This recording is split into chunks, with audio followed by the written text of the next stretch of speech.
समस्त लोक सुखिनो भवन्तु। समस्त लोका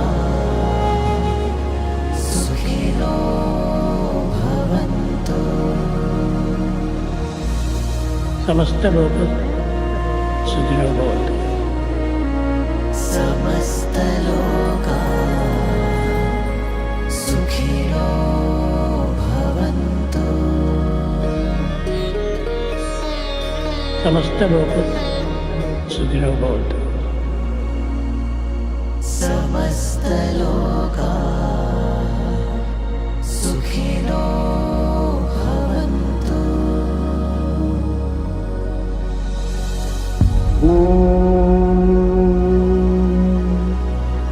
शांति शांति शांति।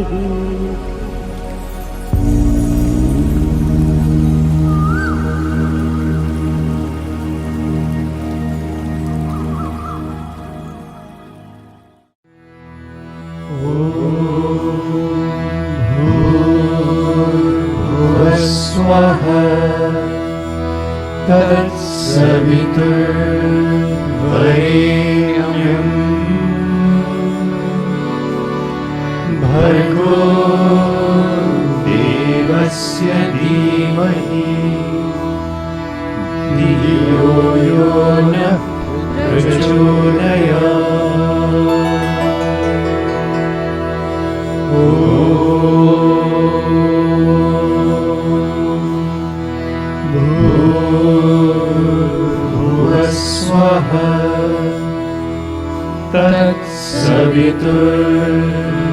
तत्सवितुर्वरेण्यं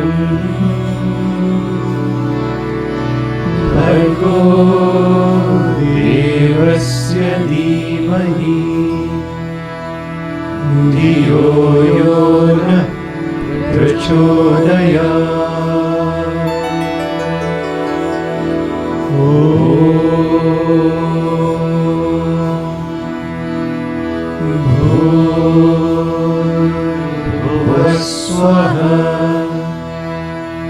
तत्सवितुर्वरेण्यं भर्गो देवस्य धीमहि धियो यो नः प्रचोदयात्।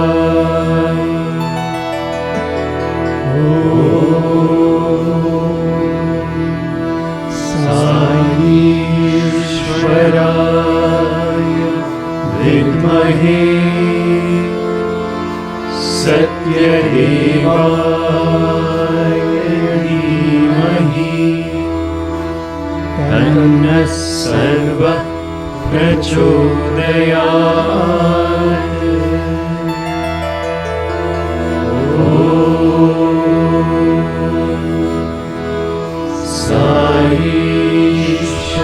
ईश्वराय विद्महे सत्यदेवाय धीमहि तन्नः सर्वः प्रचोदयात्।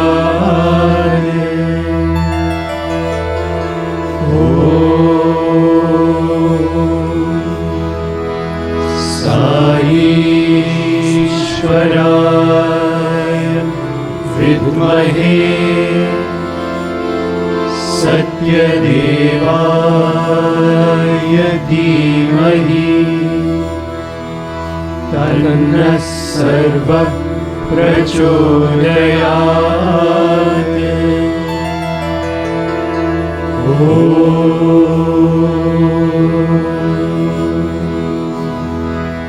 शान्ति शान्ति शान्तिः।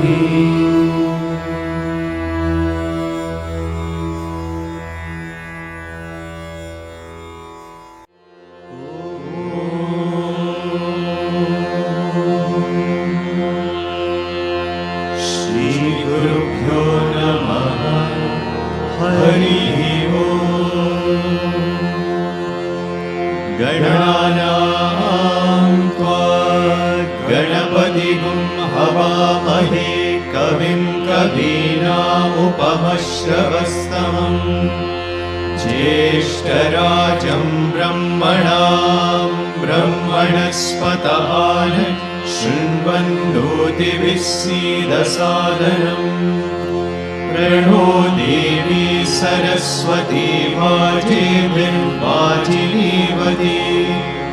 दीनामवित्रयवतु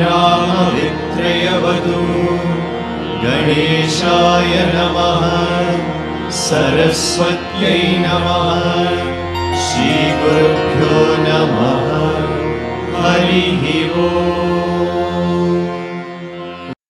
ॐ नमो भगवते रुद्राय ॐ नमस्ते रुद्रमन्यवमुतोर्दैशवे नमः नमस्ते अस्तु धन्वने बाहुभ्यामुदते नमः या तैषु शिवतमा शिवं बभूवते तनुः शिवा शरव्याया तव तया नो रुद्रमृडया या ते रुद्रशिवा तनूरघोरा पापकाशिनी तया नस्तनुभाषन्तमया गिरिशं ताभिजागशीः यामिषुं गिरिशन्तहस्ते विभक्ष्यस्तवे शिवां गिरित्रतां कुरु माहि पुंसि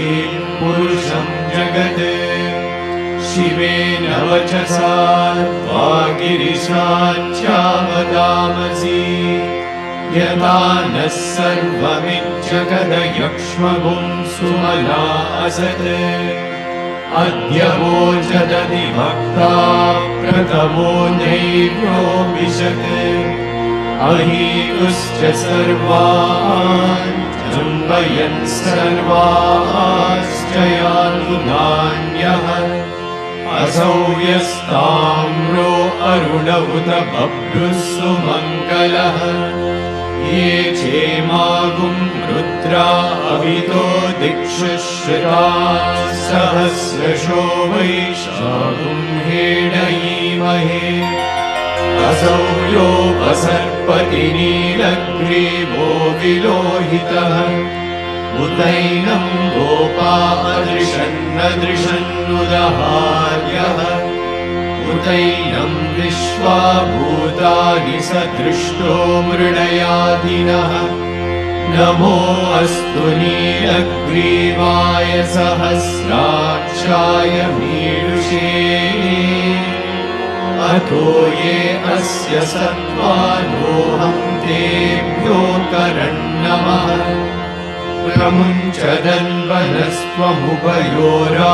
प्रमुञ्चदन्वनस्त्वमुभयोराग्नियोज्या याश्च ते हस्तैषवः पराता भगवो वपा अवतत्यदनुस्त्वगुं सहस्रांशशतेषु ते निशीर्य शल्यानां शिवो नः सुमना भवा विज्यं दनुःखपर्दिनो विशल्यो मानवागुम्भुता अनेशन्नस्येषव आमुरस्य निशङ्गतिः या ते हेतिर्मीदुष्टमहस्ते बभूवते गनुः तयास्मान् विश्वतस्त्वमयक्ष्मया परिभुजा नमस्ते अस्त्वायुधायानादकाय कृष्णवे उवाभ्यामुदते नमो बाहुभ्यां तव धन्वने परिते धन्वनो हेतिरस्मान् वृणक्तु विश्वतः अतो य इषुधिस्तवारे अस्मन्निदेहितम् नमस्ते अस्तु भगवन् विश्वेश्वराय महादेवाय त्र्यम्बकाय त्रिपुरान्तकाय त्रिकाग्निकालाय कालाग्निरुद्राय नीलकण्ठाय मृत्युञ्जयाय जयाय सर्वेश्वराय सदाशिवाय श्रीमन्महादेवाय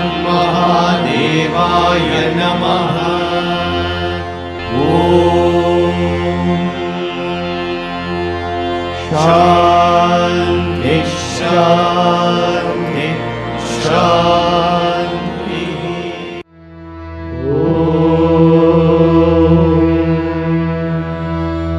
त्र्यम्बकं यजामहे सुगन्धिं पुष्टिवर्धनम् उर्वारुकमिव बन्धनान् मृत्योर्मुक्षीयमामृतात्।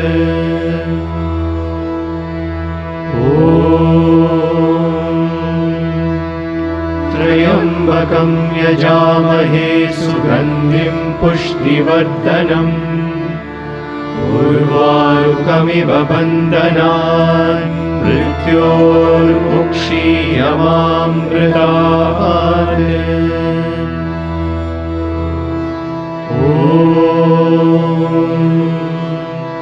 त्र्यम्बकं यजामहे सुगन्धिं पुष्टिवर्धनम् उर्वारुकमिव बन्धनान् मृत्योर्मुक्षीयमामृतात्।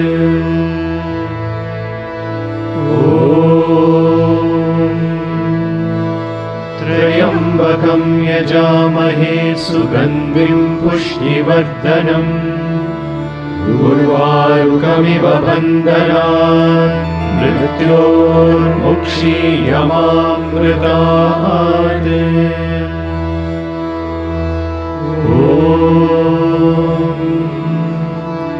त्र्यम्बकं यजामहे सुगन्धिं पुष्टिवर्धनम् उर्वारुकमिव बन्धनान् मृत्योर्मुक्षीयमामृतात्।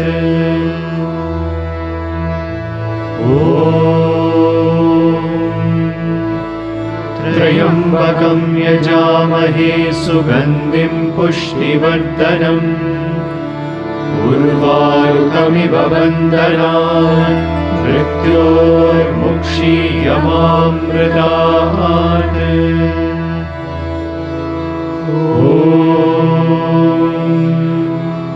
त्र्यम्बकं यजामहे सुगन्धिं पुष्टिवर्धनम् उर्वारुकमिव बन्धनान् मृत्योर्मुक्षीयमामृतात्।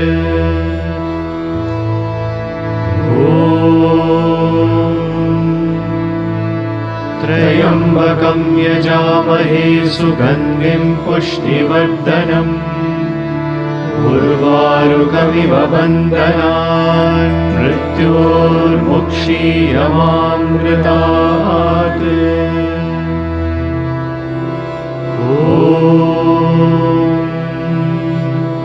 त्र्यम्बकं यजामहे सुगन्धिं पुष्टिवर्धनम् उर्वारुकमिव बन्धनान् मृत्योर्मुक्षीयमामृतात्।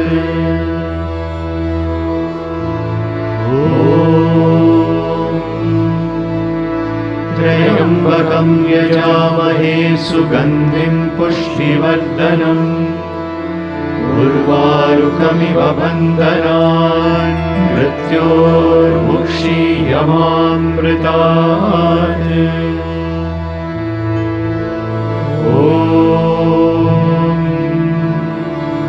त्र्यम्बकं यजामहे सुगन्धिं पुष्टिवर्धनम् उर्वारुकमिव बन्धनान् मृत्योर्मुक्षीयमामृतात्।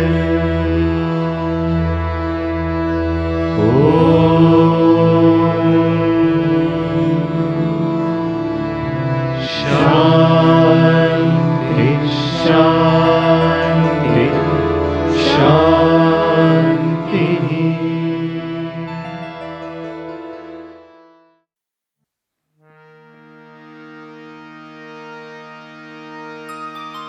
ॐ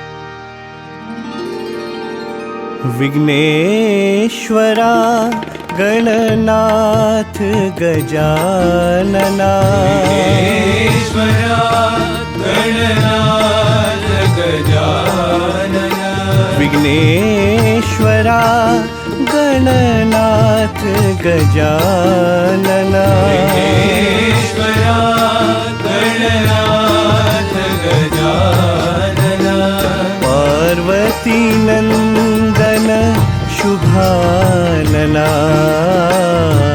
पार्वती नंदन शुभानना पार्वती नंदन शुभानना पार्वती नंदन शुभानना मंगलमूर्ति श्री गणनाथा मंगलमूर्ति श्री गणनाथा मंगलमूर्ति श्री गणनाथा मंगलमूर्ति श्री गणनाथा जय गणनाथा श्री गणनाथा जय गणनाथा श्री गणनाथा जय गणनाथा श्री गणनाथा जय गणनाथा श्री गणनाथा जय गणनाथा श्री गणनाथा जय गणनाथा श्री गणनाथा जय गणनाथा श्री गणनाथा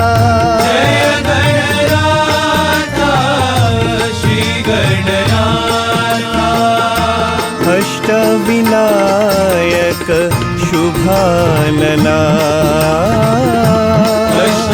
अष्टविनायक शुभानना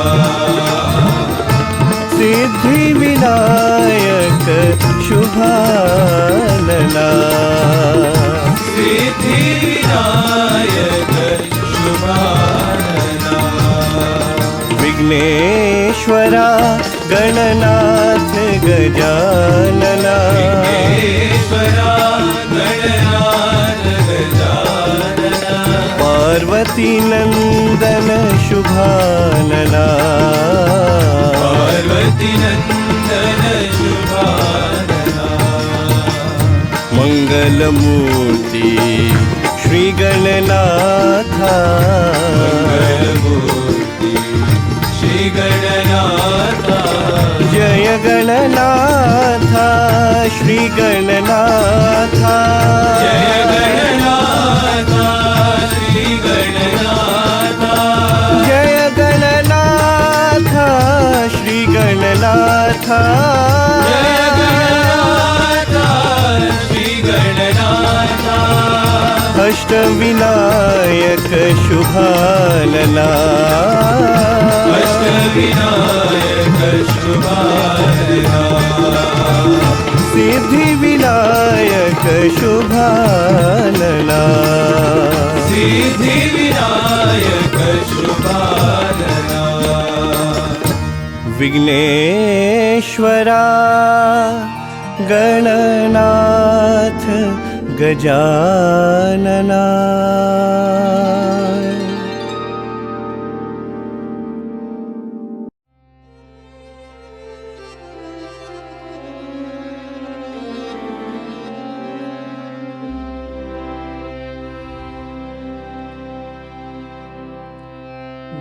जगदाश्रय श्री रघुरामा जगदाश्रय श्री रघु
राम श्री रामचंद्र जय जय राम राम श्री रामचंद्र जय जय राम राम श्री रामचंद्र जय जय राम राम श्री रामचंद्र जय जय राम करुणाभिरामा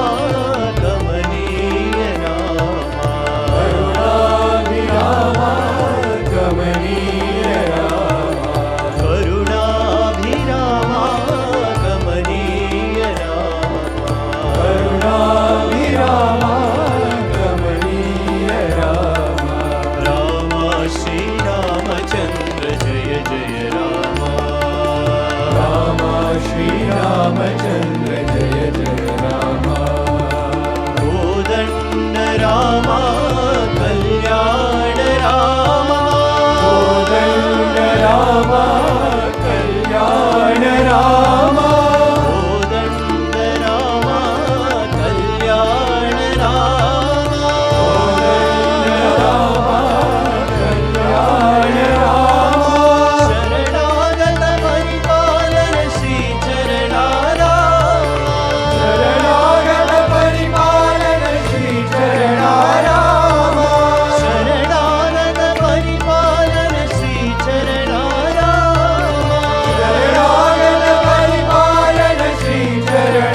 रघुरामा तुम हो आत्मा रामा रामा रघुरामा तुम हो आत्मा रामा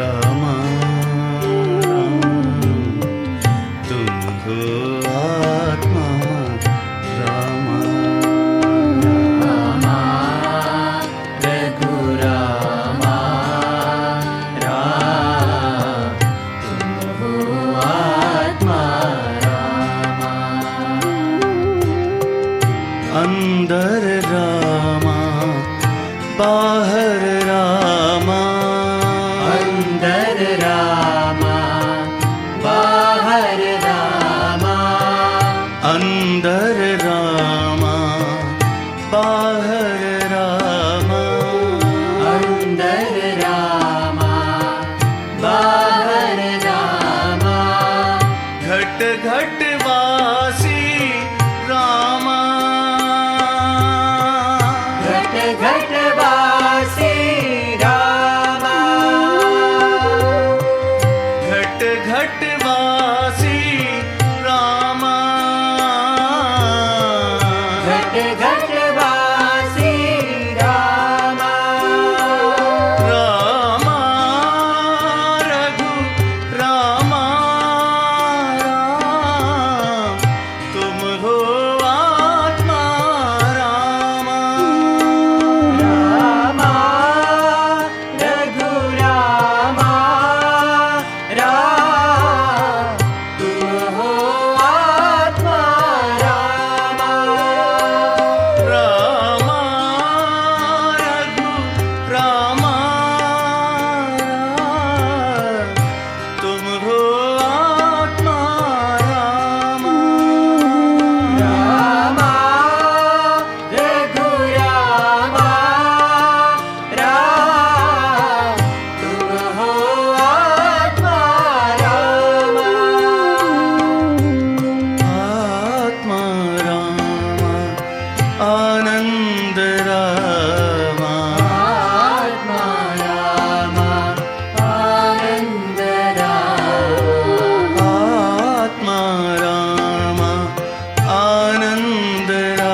श्री राम दशरथ नंदना सीता पते श्री राम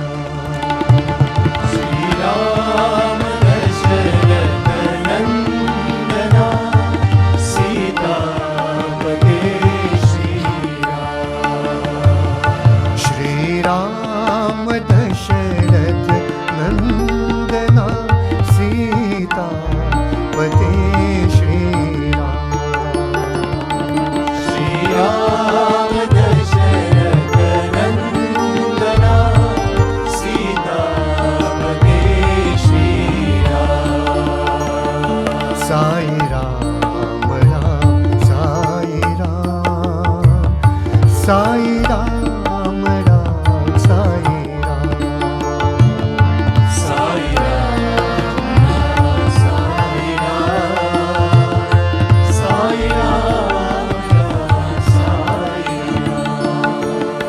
साई राम राम साई राम साई राम राम साई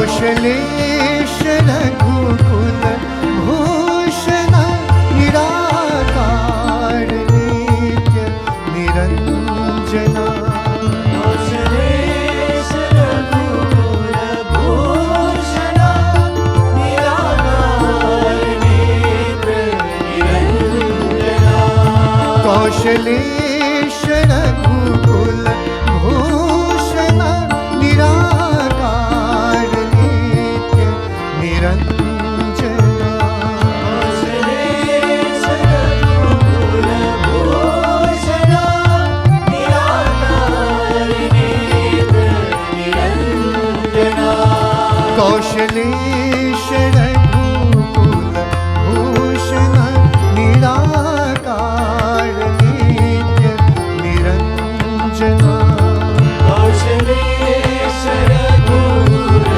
भूषण निराकार नित्य निरंजना कौशलेश रघुकुल भूषण निराकार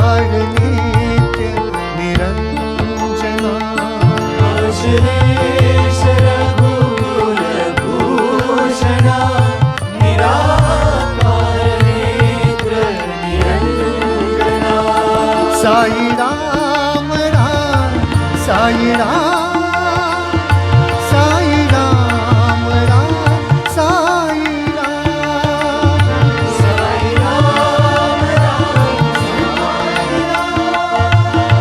साई राम राम साई साई राम राम राम साई राम साई राम राम साई राम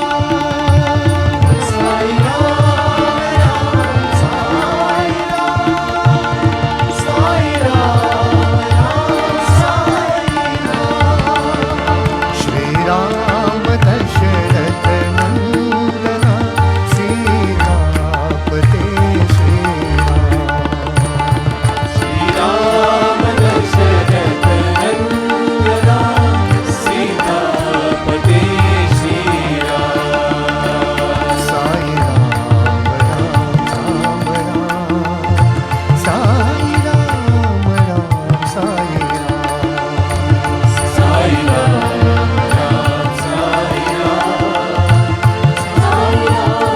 राम साई राम कौशलेश रघुकुल भूषण निराकार नित्य निरंजना कौशलेश रघुकुल भूषण निराकार नेत्र निरंजना कौशलेश रघुकुल भूषण निराकार नित्य निरंजना कौशलेश रघुकुल भूषण निराकार नेत्र निरंजना साई राम राम साई राम साई राम राम साई राम साई राम राम साई राम साई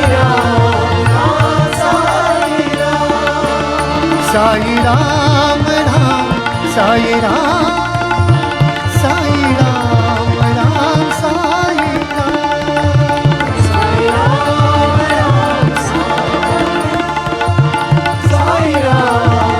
राम साई राम साई राम राम साई राम साई राम साई श्री राम दशरथ नंदना सीतापते श्री राम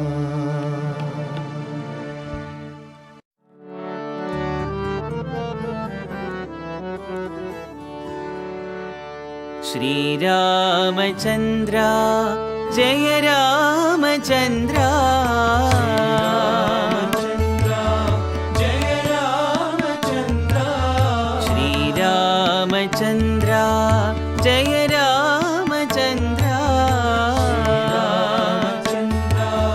जय रामचन्द्र रघुवीर रणधीर रघुकुल रामा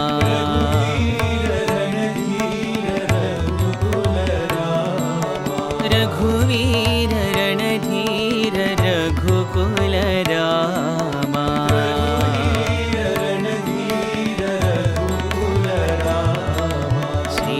श्रीरामचन्द्र जय रामचन्द्र जय रामचन्द्र दशरथ नन्दन दयाभिरामा दशरथ नन्दन दयाभिराम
रघुवीर रणधीर रघुकुल रामा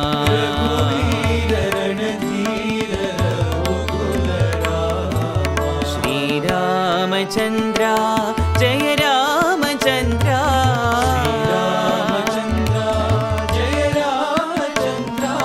रघुवीर रणधीर रघुकुल रामा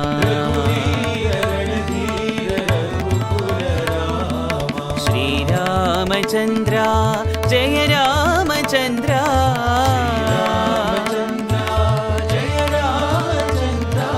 दशरथ नंदन दयाभिरामा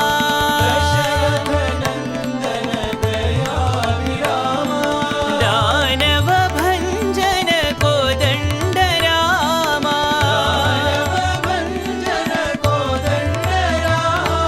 कल्याण रामा कमनीय रामा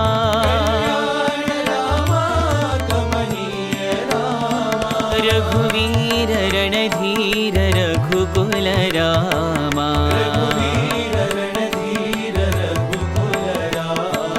रघुवीर रणधीर रघुकुल रामा श्री रामचंद्र जय रामचंद्र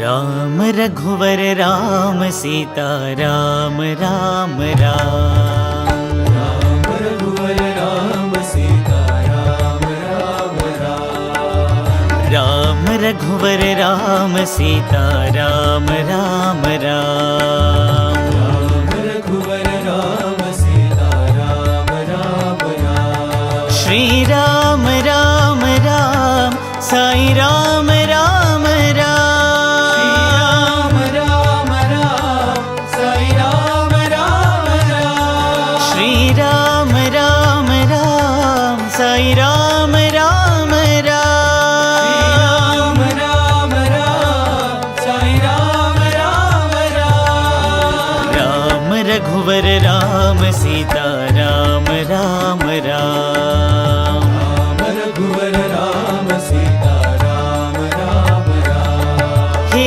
पतित पावन राम हे श्यामल कोमल राम पावन राम हे श्यामल कोमल राम हे पतित पावन राम हे श्यामल कोमल राम पावन राम हे श्यामल कोमल राम हे वैदेही प्रिय राम साई राम राम जय राम देहि प्रिय राम साई राम राम जय राम हे वैदेही प्रिय राम साई राम राम जय राम देहि प्रिय राम साई राम राम जय राम श्री राम राम राम साई राम राम राम राम राम साई राम राम राम श्री राम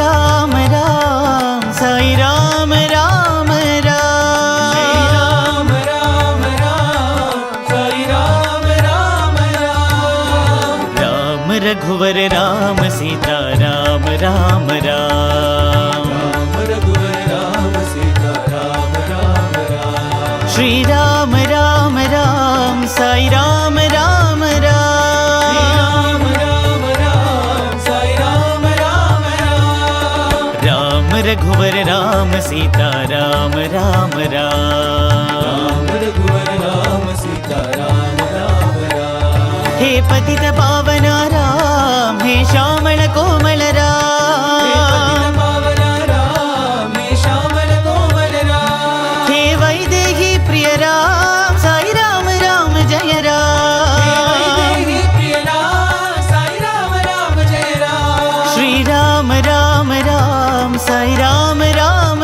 राम राम राम साई राम राम राम श्री राम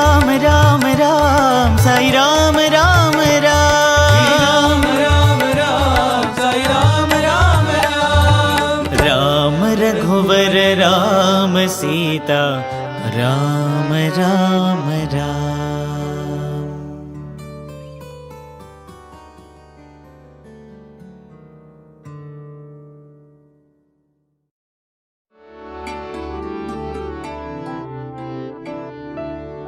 राम सुमिर मन, राम सुमिर मन, राम सुमिर मन, राम सुमिर मन, राम सुमिर मन, राम सुमिर मन, राम सुमिर मन, राम सुमिर मन, राम सुमिर मन, सुमिर मन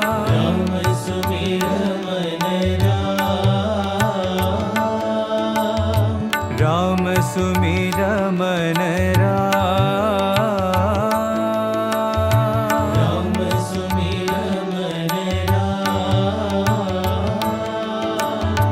जानकी वल्लभ दशरथ नंदन, जानकी वल्लभ दशरथ नंदन, जानकी वल्लभ दशरथ नंदन, जानकी वल्लभ दशरथ नंदन, रामचंद्र श्री राम,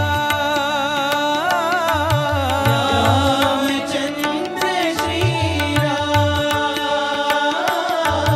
रामचंद्र श्री राम, रामचंद्र श्री भजमन सीता राम राम, भजमन सीता राम, भजमन सीता राम राम, भजमन सीता राम, भजमन राधे श्याम श्याम, भजमन राधे श्याम, भजमन राधे श्याम श्याम, भजमन राधे श्याम, भजमन साई राम राम, भजमन साई भजमन साई राम राम, भजमन साई राम, भजमन साई राम राम, भजमन साई राम, भजमन साई राम राम, भजमन साई राम, राम सुमिर मन, राम सुमिर मन, राम सुमिर मन, राम सुमिर मन, राम सुमिर मन राम, सुमिर मन राम, जानकी वल्लभ दशरथ नंदन, जानकी वल्लभ दशरथ नंदन, रामचंद्र श्री राम, रामचंद्र श्री राम, रामचंद्र श्री राम, रामचंद्र श्री राम, रामचंद्र श्री राम, रामचंद्र श्री राम, भजमन सीता राम राम, भजमन सीता राम, भजमन सीता राम राम, भजमन सीता राम, भजमन राधे श्याम श्याम, भजमन राधे श्याम, भजमन राधे श्याम श्याम, भजमन राधे श्याम, भजमन साई राम राम, भजमन साई राम, भजमन साई राम राम, भजमन साई राम, भजमन साई राम राम, भजमन साई राम, भजमन साई राम राम, भजमन साई राम, राम सुमिर मन, राम सुमिर मन।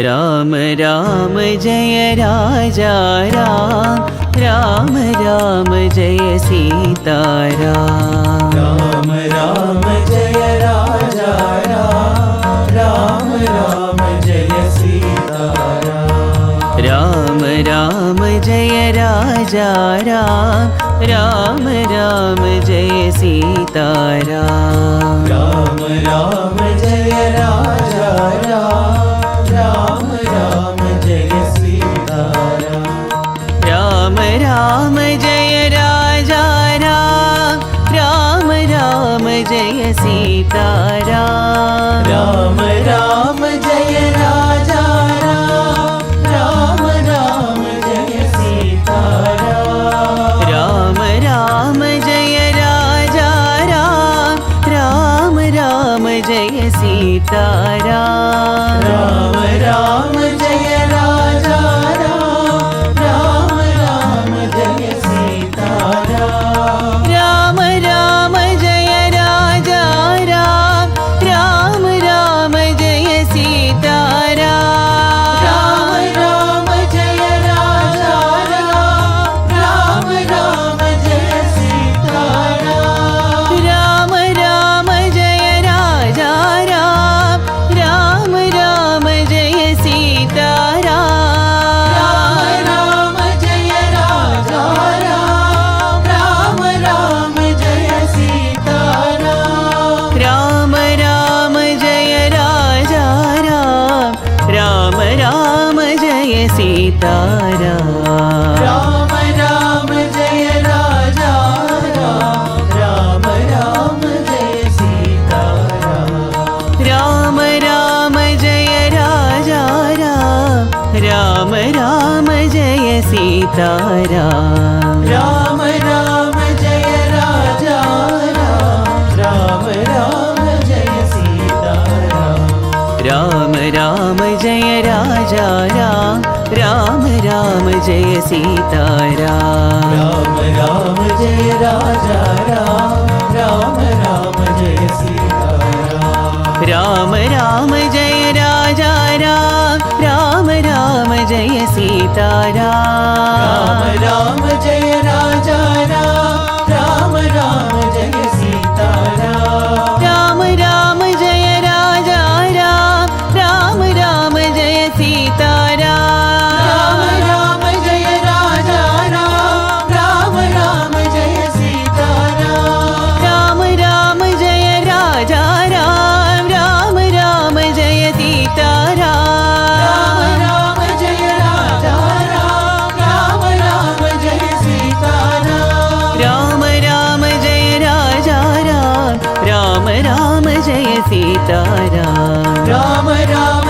राजा राम राम राम जय सीताराम राम राम जय राजा राम राम राम जय सीताराम राम राम जय राजा राम राम राम जय सीताराम राम राम जय राजा राम राम राम जय सीताराम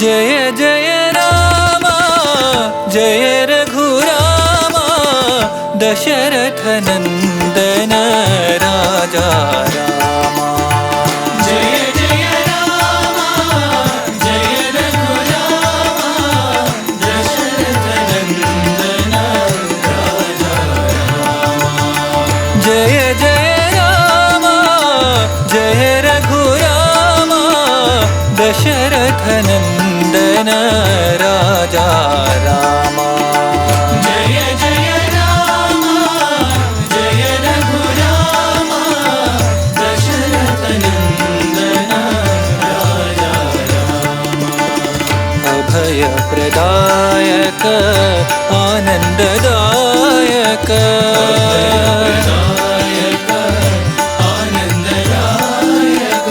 अभय प्रदायक आनंददायक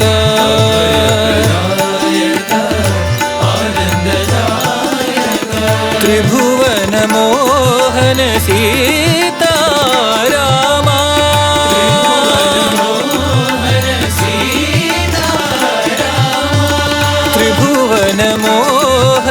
सीतारामा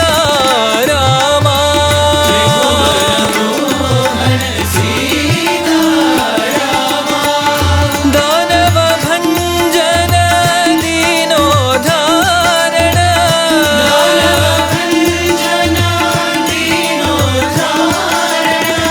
दानव भञ्जन दीनोद्धारण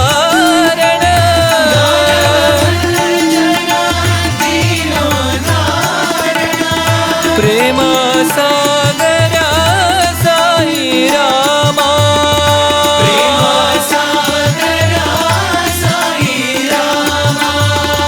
प्रेम सागर साई रामा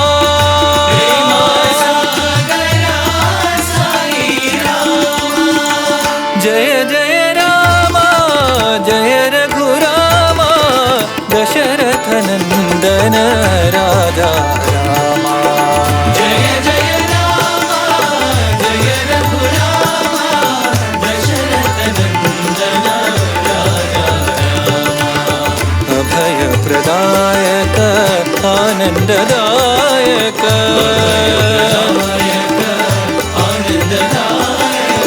त्रिभुवन मोहन सीतारामा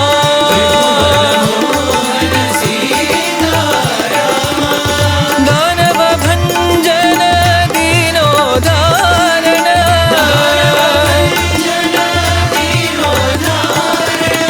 प्रेम सागर साई रामा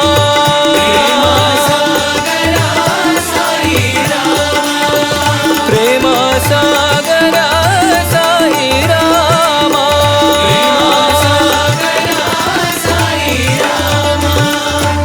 जय जय रामा जय रघुरामा दशरथ नंदन राजा रामा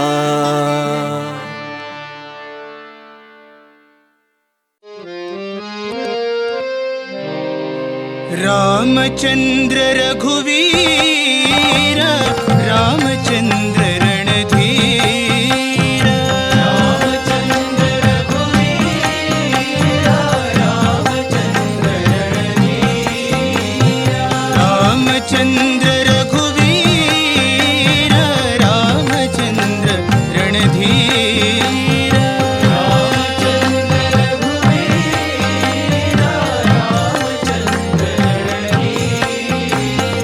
रामचंद्र रघुनाथ रामचंद्र जगन्नाथ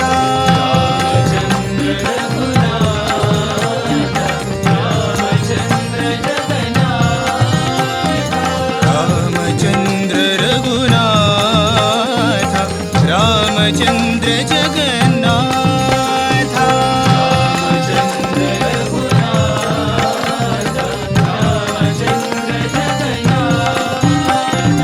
रामचंद्र मम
रघुवीरा रामचंद्र रणधीरा।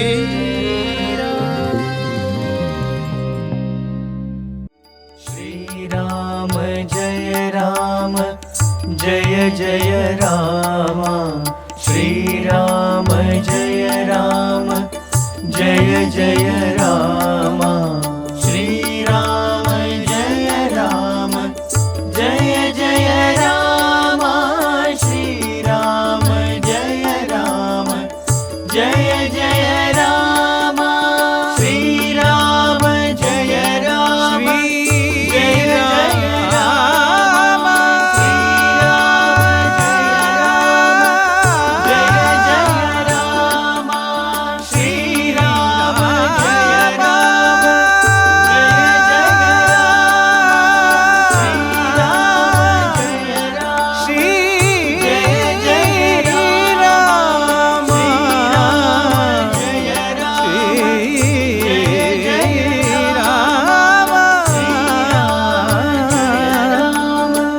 जय जय Ram.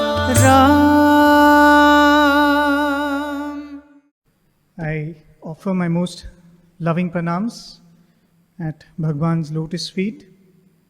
I pray to Swami that he gives us all the understanding, that he alone is the one who speaks, he alone is the one who listens through all of us. Elders, sisters and brothers, Saram to all of you. Hearty Ramanavami greetings to all of you. Before everything else, it is said that every time you speak about Rama, every time anybody speaks on Rama, it need not necessarily be that the person speaking should be devout or pure or noble.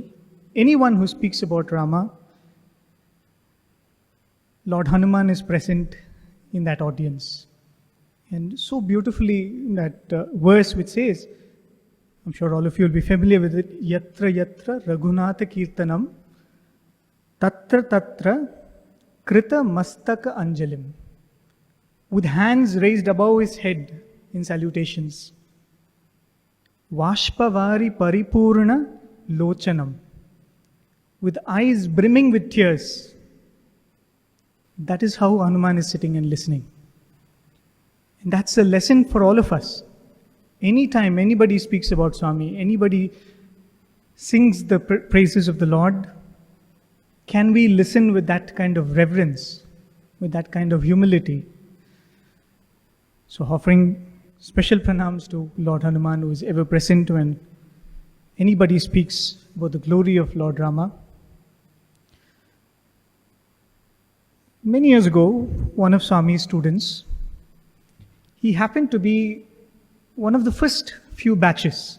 In fact, the first batch of students who were housed in the hostel in Vrindavan. And understandably, there were just a handful, maybe 20, 25.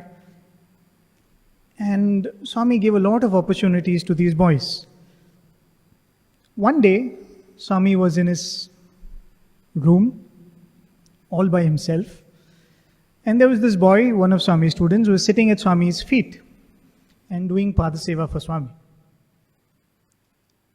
And Swami was in a very relaxed mood, nothing serious to talk about. And that's when Swami would start a conversation by saying, Emi Samacharam, what is the news? So this boy had nothing to say. There was a bit of silence for some time. And Swami was eating pan, even as this boy was doing Swami's Padaseva. And in those days, the pan leaves used to be specially put in a box after being cut into a rectangular piece, so that Swami can just take the pan leaf and apply the chunam and have his pan. So Swami picked up one of those pan leaves and showed it to this boy. And Swami asked him, what is this? He said, Swami, it's a pan leaf. And then Swami, as like an artist would do, he starts nibbling something with that pan leaf. Right? And he was observing nothing. Swami just made an oval piece out of that pan piece. What was rectangular became an oval piece. So now Swami showed it to him, and Swami said, "What is it now?" He said, "Swami, it's the same palm leaf in an oval shape." And we said, "Ah."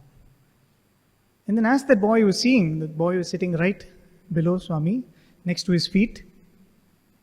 Swami blew into that palm leaf. And Swami showed it to him. "What do you see now?"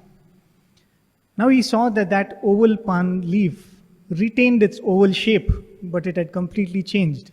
Because now it was an oval-shaped medallion with an enamel in front and probably a golden casing. And on the enamel was an image of Lord Rama. Swami showed it to this boy and said, "What do you see?" He said, "Swami, I see the form of Lord Rama." He said, "Ah." And again blew at it. "Now what do you see?" He saw that that image alone had changed. Now it was the image of Shri Krishna. He said, "Swami, it's the image of Krishna." He said, "Okay." And again Swami blew at it. And Swami showed it to him. This time it was an image of Jesus Christ. So this was going on for some time. Swami was, as though it was an LCD display. Swami was changing the image on it. And this boy was guessing what form it was. And all the while this boy was thinking, maybe Swami will give that medallion to me at the end of this Leela, right? So that desire was slowly brewing up. So he was thinking that, Swami, finish this fast and probably you can bless me with that medallion. And just then, Professor Kasturi walks into the room. He had some matters regarding the ashram. So this boy was thinking, if Swami does not give this medallion to Professor Kasturi, then I can be sure that Swami is going to give it to me. Professor Kasturi comes and they discuss some matters about the ashram. Swami does not even show him the medallion, does not make a big fuss out of it. This boy is thinking, "Kasturi Garu, please go fast, please go fast. I can get that medallion." Finally, Professor Kasturi leaves. Swami does not give it to him or show it to him.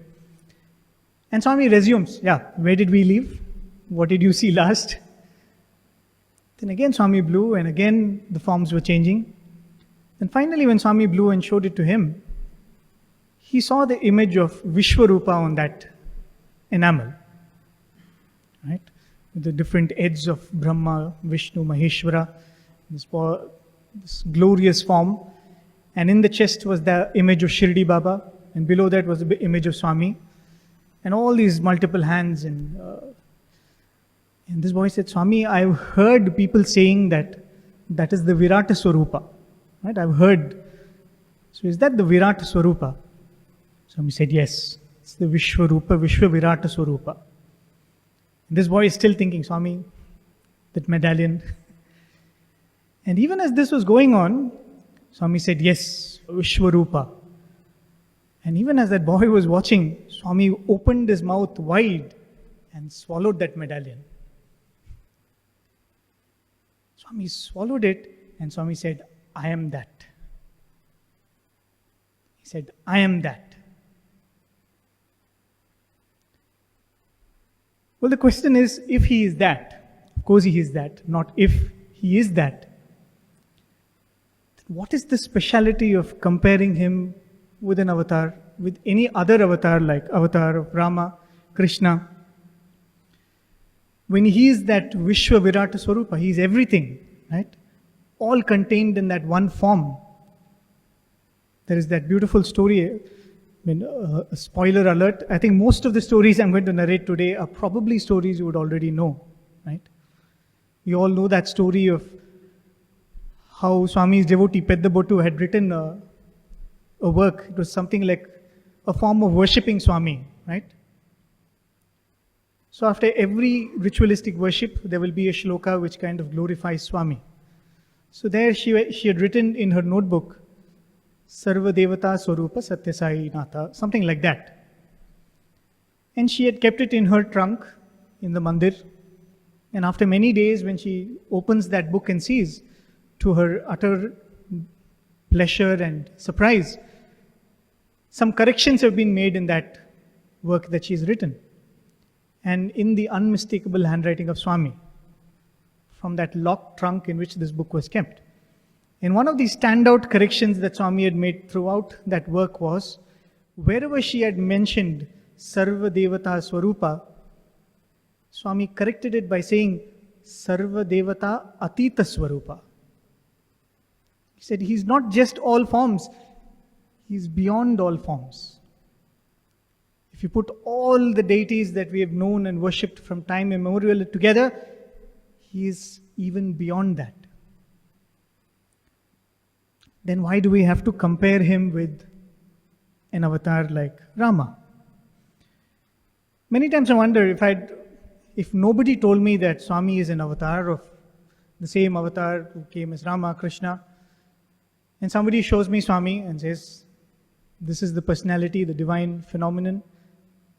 Now, whom does he remind you of? I think I wouldn't have told Lord Rama, right? I wouldn't have told Lord Krishna. Because Swami is so unique. The personality is so unique. Every avatar comes with a unique personality. So when you say that here is the divine avatar, whom does he remind you of? I wouldn't have told he reminds me of Rama. I probably wouldn't have told he reminds me of Krishna. Right? Because there are so many differences. Rama was a king. He was not a king, he was an emperor. Right? He was an emperor.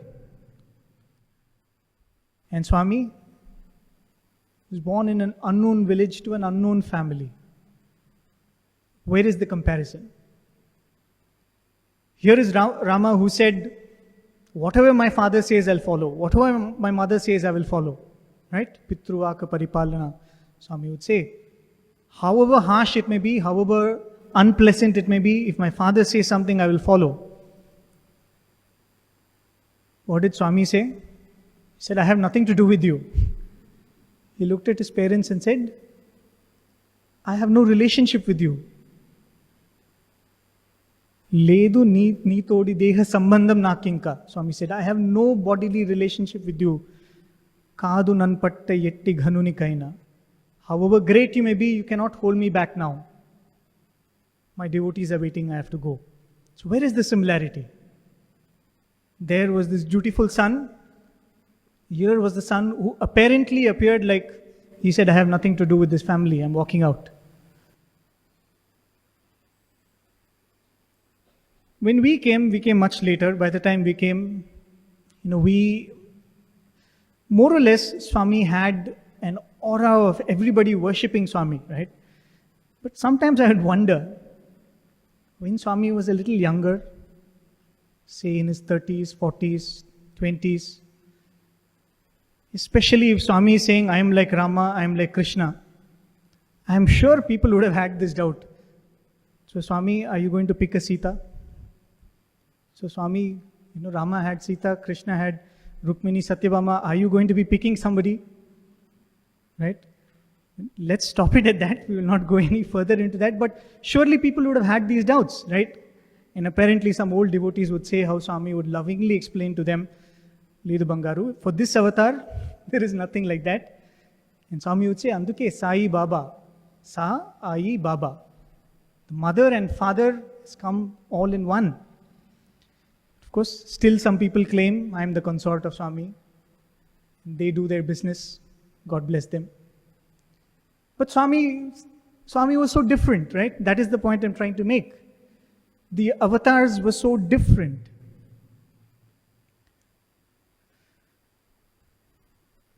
Then what is the similarity? Is there a similarity? During Swami's 50th birthday, of course, Swami has chanted this padya many, many times. During Swami's 50th birthday, 1975, on the birthday, Swami started his discourse with this beautiful padyam, so powerful.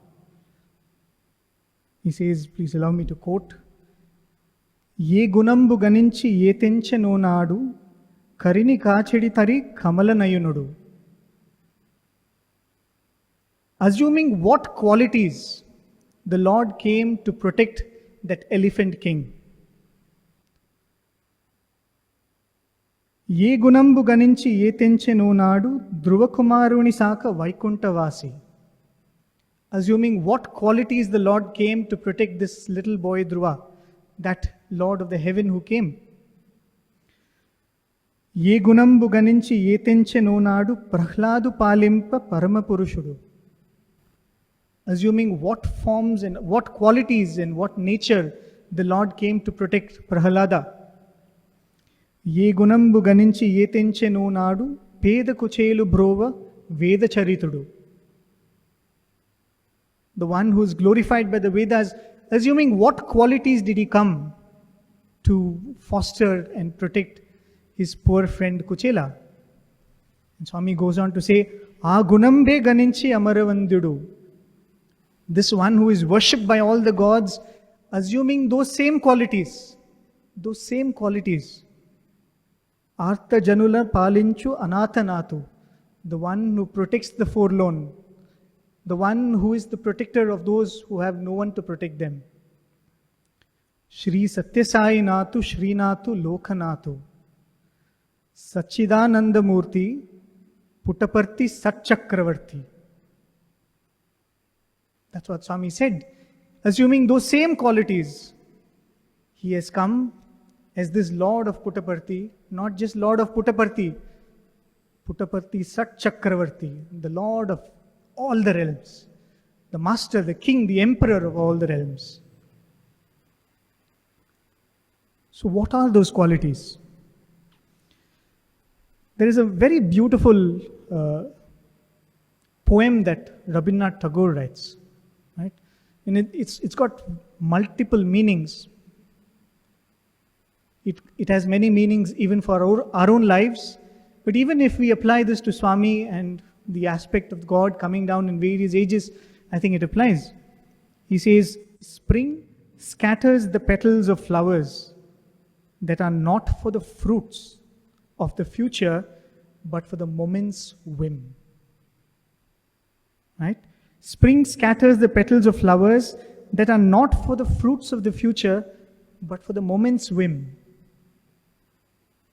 And when he says spring, he's referring to change, he's referring to time. And he says time makes the petals of a flower fall. Why?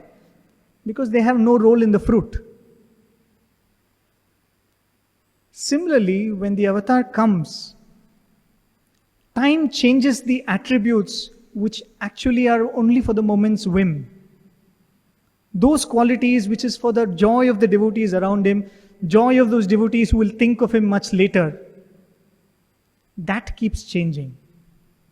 But time scatters those petals which don't have any place in the fruit. So what is it that has place in the fruit? That is constant. That never changes. Right?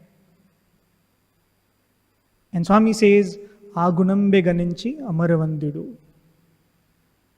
Assuming that quality, I have come. So when we compare and contrast the various avatars, what changes is so that we can one day sit like this and talk about that avatar, right? So that one day we can speak, Rama did like this, Krishna did like this. When Prahalada prayed, Vishnu came like this. That is only for the glory of the devotee to enjoy. But what is constant in all of this is what is the changeless aspect of divinity, and that is the essence for which the avatar comes. But before that, all right, we've said that Swami is all divinity, Swami is the embodiment of all divinity, but has Swami himself claimed that he is Rama? Of course he has, right? So many occasions, Swami himself has said. I spoke about that student. When the interviewer was asking him, "Who is Sathya Sai Baba for you?" And without batting an eyelid, he said, "He is God, God on earth." And the interviewer asked him, "How do you say?" He said, "Because Swami said so." Right? And I thought that was the most intelligent answer to give. Because who are we to say he is this or he is not that? Because that student was saying that when he was sitting at Swami's feet, he was a 17-year-old who could not give anything back to Swami. Why would Swami want to prove who he is to a 17-year-old boy who means nothing to him? If someone has nothing to gain from you, who has nothing to draw out from you, and if he says you something, if he tells you something, he's telling you the truth. because lies will be spoken only when there is self-interest. When Swami has no self-interest, whatever he says is the truth. So if Swami said, I am divine, I think it could not be anything more true than that. One of the most beautiful stories, and it's part of Satyam Shivam Sundaram, part 1. Every time I read the story, it thrills me with the way Swami has connected so many devotees. There is this elderly lady, her name is Bangalore Nagaratnamma, very famous person in her times. She was a Carnatic singer, very accomplished Carnatic singer. She was an activist, a women's activist. And she also became a very well-known philanthropist. Why? Because she would say later that she had a dream in which she was shown the Samadhi of Tyagaraja, which was so uncared for. It was not worthy of his glory, the Samadhi which was there. So she was drawn to go to Tiruvayar and build a Samadhi, rebuild that entire mandapam for Tyagaraja. And she was one of those initial few singers who established this tradition of Tyagaraja Aradhana. So in many ways, she had accepted Tyagaraja Swami as her Ishta Devata, right? And she had given up all her comforts after this dream. She started living like a sadhvi. And imagine she gets a dream one day. In the year 1951, she gets a dream which is very weird. And after this dream, she writes a letter to the Raja of Venkatagiri, and that's where she explains the dream. She says, Your Highness, I had this very fascinating dream. In this dream, my Ishta Devata Tyagaraja Swami came. And Tyagaraja Swami tells her in the dream, my Bhagavan has come to the earth again. And he is coming to Venkatagiri Palace. Go and have his darshan. Imagine Tyagaraja is coming and telling, my Lord has come. And he is coming to Venkatagiri, go and have his darshan. So this lady writes to him saying that this is what he said. And he said that Bhagavan has come in the form of Shri Sathya Sai. Is anybody by that name, by that form, by any great Atma coming to your place, I would like to come and have his darshan. The Raja of Venkatagiri is thrilled because he is a devotee of Lord Rama. Right? He is a very, very staunch devotee of Lord Rama. For years and years, he has worshipped God in the form of Rama. So how thrilled he must be hearing this from Bangalore Nagaratnamma. He says, please do come, Swami is coming. And she comes, and instantly, of course, Swami recognizes her, and Swami asks her to sing Tyagaraja Kritis for him. And here is this lady, for whom Tyagaraja Swami is her Ishta Devata. She is singing the songs Tyagaraja composed 300, 400 years ago for that same Rama sitting in front of him. She sings for 2 hours non-stop, with Swami singing along, of course. Can that be a greater joy for a devotee? And at the end of it, Swami materializes an image of Rama and gives it to her. And then Swami gives her the 2 boons that she asks for. What are those 2 boons? She says, Swami, I should die peacefully, without any pain, without any ado. I should pass away peacefully. And when I die, I should think of Rama. And Swami grants her that wish. And Professor Kasturi writes that after this interaction, for 24 hours she is unconscious. She is in a state of samadhi after this interaction with Swami. This was in 1951, and in 1952 she, as promised by Swami, she passed away peacefully. What a beautiful way of connecting the dots, isn't it? Through Tyagaraja, whom we all know is such a great devotee of Rama, that Tyagaraja comes and says, my Lord has come. And of course, the other very beautiful incident is the darshan that Swami gives Ishwaramma, right? Just, I think the day before or a couple of days before Ishwaramma attains Samadhi. She comes to Peddabhattu and she tells, you know what, I have a secret to tell you, but you should not tell anybody. It's a secret, it's Brahma Rahasyam. So Peddabhattu is all eager. She says, what happened? Niku telusa, mana Swami Devudu, she says. Do you know our Swami is God. Viduvatu starts laughing. He said, Amma, did you know only now? Only now you got to know. He said, no, yesterday I had a dream. No, it was not a dream, it was a reality. And she says that for the past few days, Mother Ishwarama has been suffering with stomach pain. And one night she's not able to sleep, just a couple of days before this happened. The day before it happened. She's not able to sleep, she's twisting on her bed. And she says, Swami came to me and woke me up. But when I woke up, I saw the form of Rama standing there. He says he stood there as Lord Rama. And this mother who gave us Swami, she comes and says, do you know our Swami is God? So why did Swami have to do this? Why did Swami have to establish, I am the same Rama? There is this other very beautiful incident which we all heard many times in Dharmakshetra once when Swami was visiting. Swami wanted to distribute saris to some volunteers. Right? So Swami had asked for saris to be brought. And from a big pile of saris, Swami personally selected 100 saris from there. He went through a huge heap. That's how Swami would always do. Personally selected 100 saris, put it in a box, and then started distributing to these volunteers. And there were about 96 volunteers. Swami gave to all of them. There were 4 saris left in the box. So after the distribution was over, Dr. Hislop was there. He and another gentleman, they came to the box and they found that the box was wet. Water was dripping. So they thought that somewhere in the room there is a leak and water is coming, and they told Swami, Swami, we'll have to remove these saris somewhere. There seems to be a leak somewhere. And Swami laughs and says, it is not a leak anywhere, the saris are crying. The saris are crying that, Swami, you chose us from a huge heap, but alas, we have lost this opportunity to be of service to you. Dr. Hislop says, Swami, is that possible? Inanimate objects, do they cry? Can they cry like this?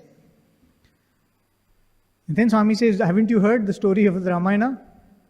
Where when the bridge was being built, the Vanaras bring all these huge mountains for the purpose of building this bridge. Then after a certain point, the bridge is built, so they send back word to all the Vanara chain which has been formed, saying that wherever you are, leave the rocks there and come, the bridge has been built. So Swami says there was this Vanara who kept one huge mountain down, and that mountain starts crying. And then the mountain explains that I thought I will be in service of Rama. I was uprooted from my home, but I thought, so what? I'm going to be in the service of Rama. Now I have lost my home. I'm not even used for the purpose for which I was lifted away. So this is relayed to Rama, said that this is what has happened. One mountain is feeling bad. And then Rama sends word again. He says, tell that mountain when I come back as Krishna. When I come back as Krishna, I will come to that same mountain and I will lift it and hold it for 18 days. And Swami says that is the story of the Govardhanagiri. And Hislop is so thrilled. He says, oh Swami, this is the reenactment of the same thing that happened in the times of Krishna and Rama. Then Swami says, it is also the same Rama and Krishna. He says it is not reenactment of the play alone. It is also the same Rama and Krishna who has come. So what is the idea behind this Lord who is Sarva Devata Atita Swarupa, who time and again, I can say this for each aspect of divinity, Rama, Krishna, the mother aspect, the Devi Navratri, we celebrate Swami as the mother. On Shivaratri we worship Shiva, Swami as Lord Shiva. There is a purpose for the Lord who is beyond all these forms, coming and offering himself in the platter of a small form like this. So what was that? Probably that is why we need to go back to these stories and see what is that similarity. As I said, if you tell me this is Rama, this is Swami, is he comparable to Ramakrishna? Probably I won't say. But now when Swami says, I am Rama, I am the same Krishna, now I can look back to the story and see, there is a parallel. See, it happened the same way. And when we mix and match like that, now we'll realize what is that thread which is common.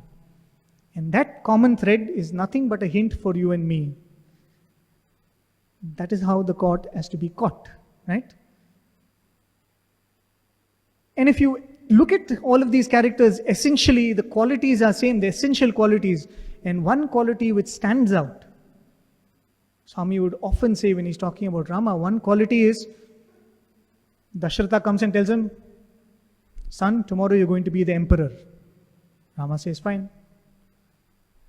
The next day, Kaikeyi comes and tells him, son, you're going to go to the forest for 14 years. You will never be an emperor. Rama says, fine. He says, in a matter of few hours, from being the emperor of the realm to be a discard in the forest, to be in exile. But no change. Why? For him there is no difference. And it is the same quality which we could see in Swami, isn't it? In the early 40s and 50s, if we read Satyam Shivam Sundaram, we know that the kings and princes and queens started coming to Swami, right? The royal family of Mysore came. The queens from the royal lineage of Chincholi, Sandur, all of them come. So here is this boy who was probably 4 years back in some school in Uruvakonda. Today he's a royal guest, right? Today he's a royal guest in the palaces of all these kings and queens. It happens so fast, right? But the beauty is, Swami was in these palaces enjoying all this royal treatment. But he every time came back to Parthi and he was living in the hut which was built for him. No worries. Absolutely unmoved, right? On one hand, he's flying, he's the chief guest, he's the state guest of governors. But he comes back and it was eye-opening for even people like me, that even in 60s and 70s, Swami would have only 2 robes. One which he will be wearing, one which will be drying. Can you imagine that? Because by nature, Swami would never ask. By nature, Swami would never ask. Unless somebody comes and offers to him, he will not take. And the problem is, most of us looked at Swami as, oh, he's God, he's Mahavishnu. I'm too small to offer to Swami. So Swami said, I'll wait. I'll wait till you want to come and offer. Many, many days. In fact, some of these old devotees who stayed with Swami, they would say for 3 days Swami would wear the same robe. Can you imagine that? That was how, on one hand, he was the state guest of governors in their official residence. Then he would come back, live in the same Puttaparthi, for reaching which people had to undergo so much struggle. But was there a change in Swami? Once we were talking to some devotees who came to Swami in the 40s, the famous Chidambaraya family from Anantapur. They came to Swami in the 40s. We were speaking to Mr. Nagaraj, who himself was literally born into the family of devotees and who has been seeing Swami from 1950s, right? During a conversation, we asked him, sir, what is the most striking thing about Swami? Right? You've seen Swami for so many years. What is the most striking thing about Swami? And instantly and spontaneously he said, Swami never changed. He said the place around him has changed. The people around him have changed. But Swami is just the same. The same Swami whom we came and saw in the 1950s, who was living in that small apartment.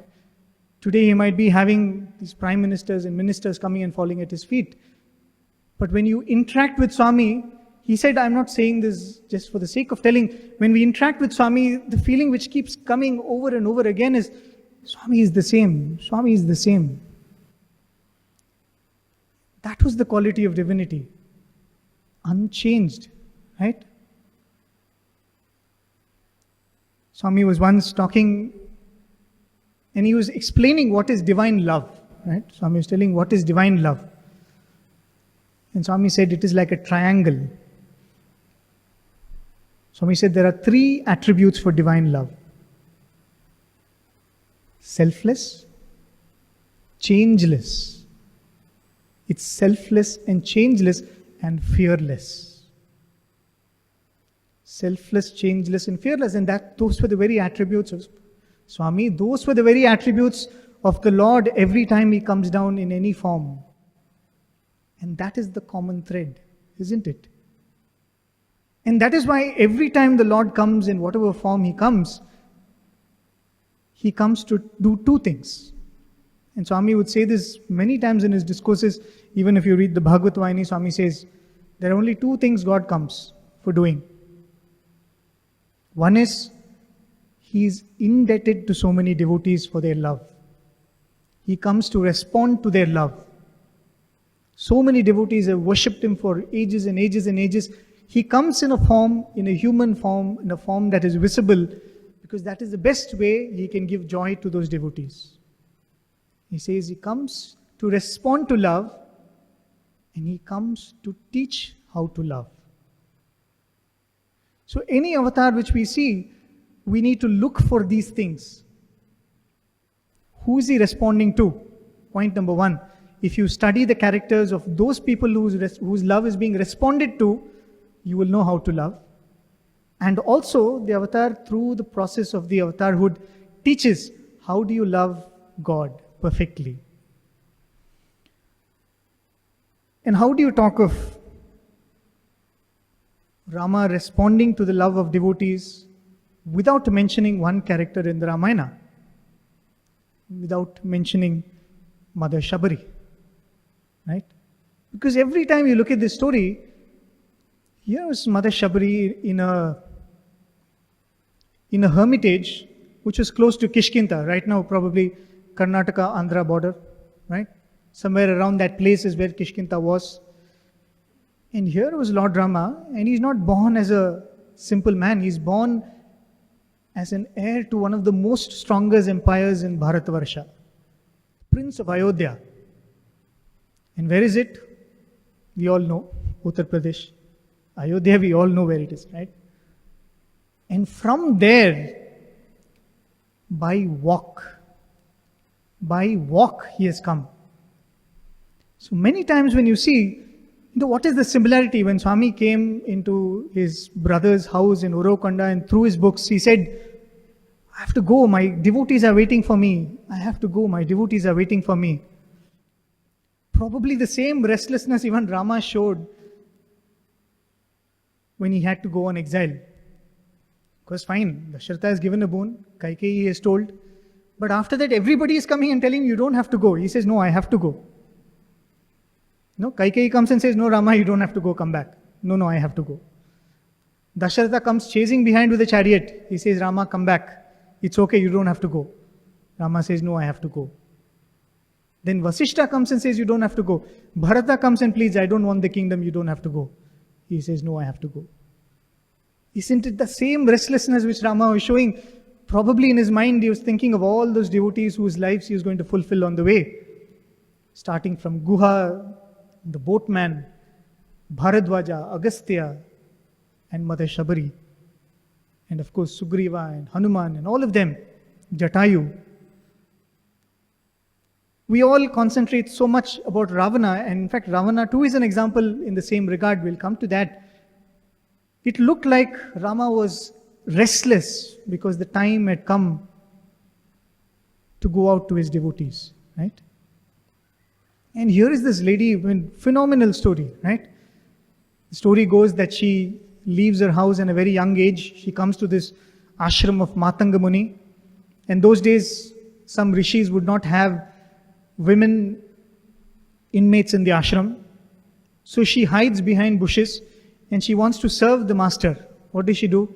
She sees that they go to the river every day for morning ablutions. So without anybody knowing, in the dark of the early dawn, she goes and cleans this path. She removes thorns, she removes the small pebbles and rocks. And sometimes the day comes early, right? Summertime, it dawns early.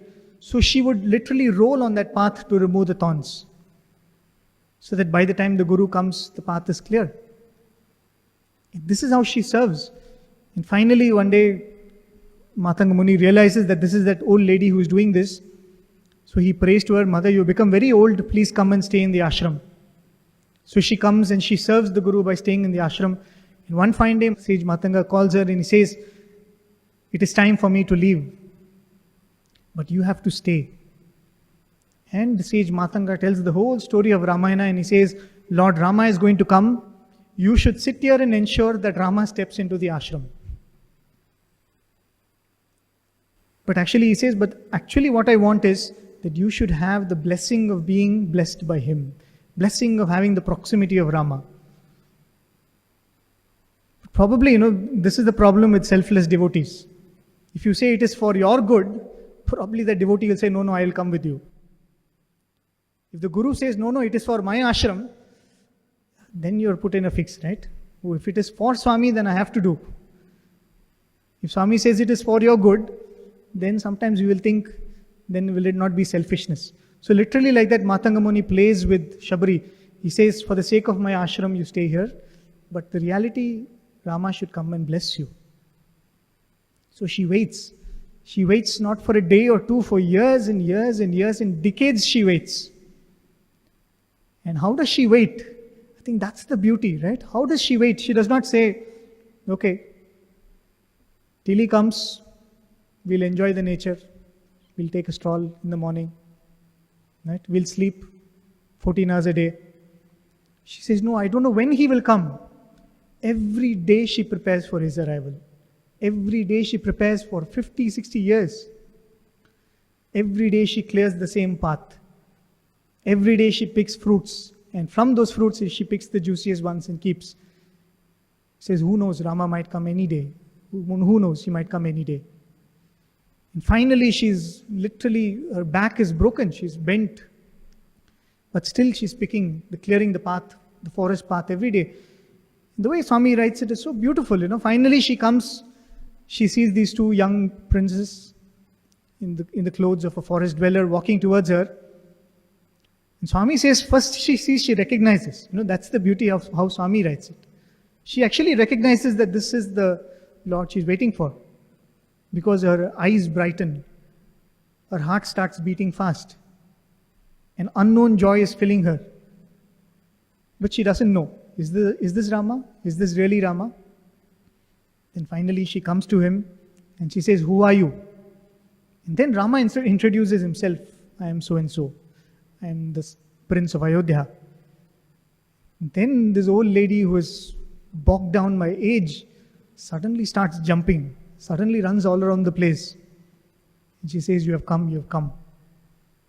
And finally takes him to the ashram and tells him the whole story of how Matanga Muni made her sit here so that he will come into the ashram. He comes. And then of course that, iconic scene of this entire interaction. She feeds Rama those berries. How does she feed? She eats each berry and she says, this is sweet, you can have this. This is sweet, you can have this. Completely against all moral code of devotion, right? Devotion 1.0. It's all against that. You're not supposed to smell the prasadam. You're not supposed to smell the flower which you keep in front of God. Here she is eating the berry and giving it to Rama. What does Rama do? Rama is like enjoying. And when this is happening, Lakshmana is surprised. He says, ever since Sita was taken away, Rama was never eating properly, right? With great difficulty, he would eat half a fruit, and here he is gorging and eating, right? This is already, and she's eating and giving, and he's eating like this. And Rama is relishing and relishing and relishing. And finally, Shabari says, I don't know what has got me this.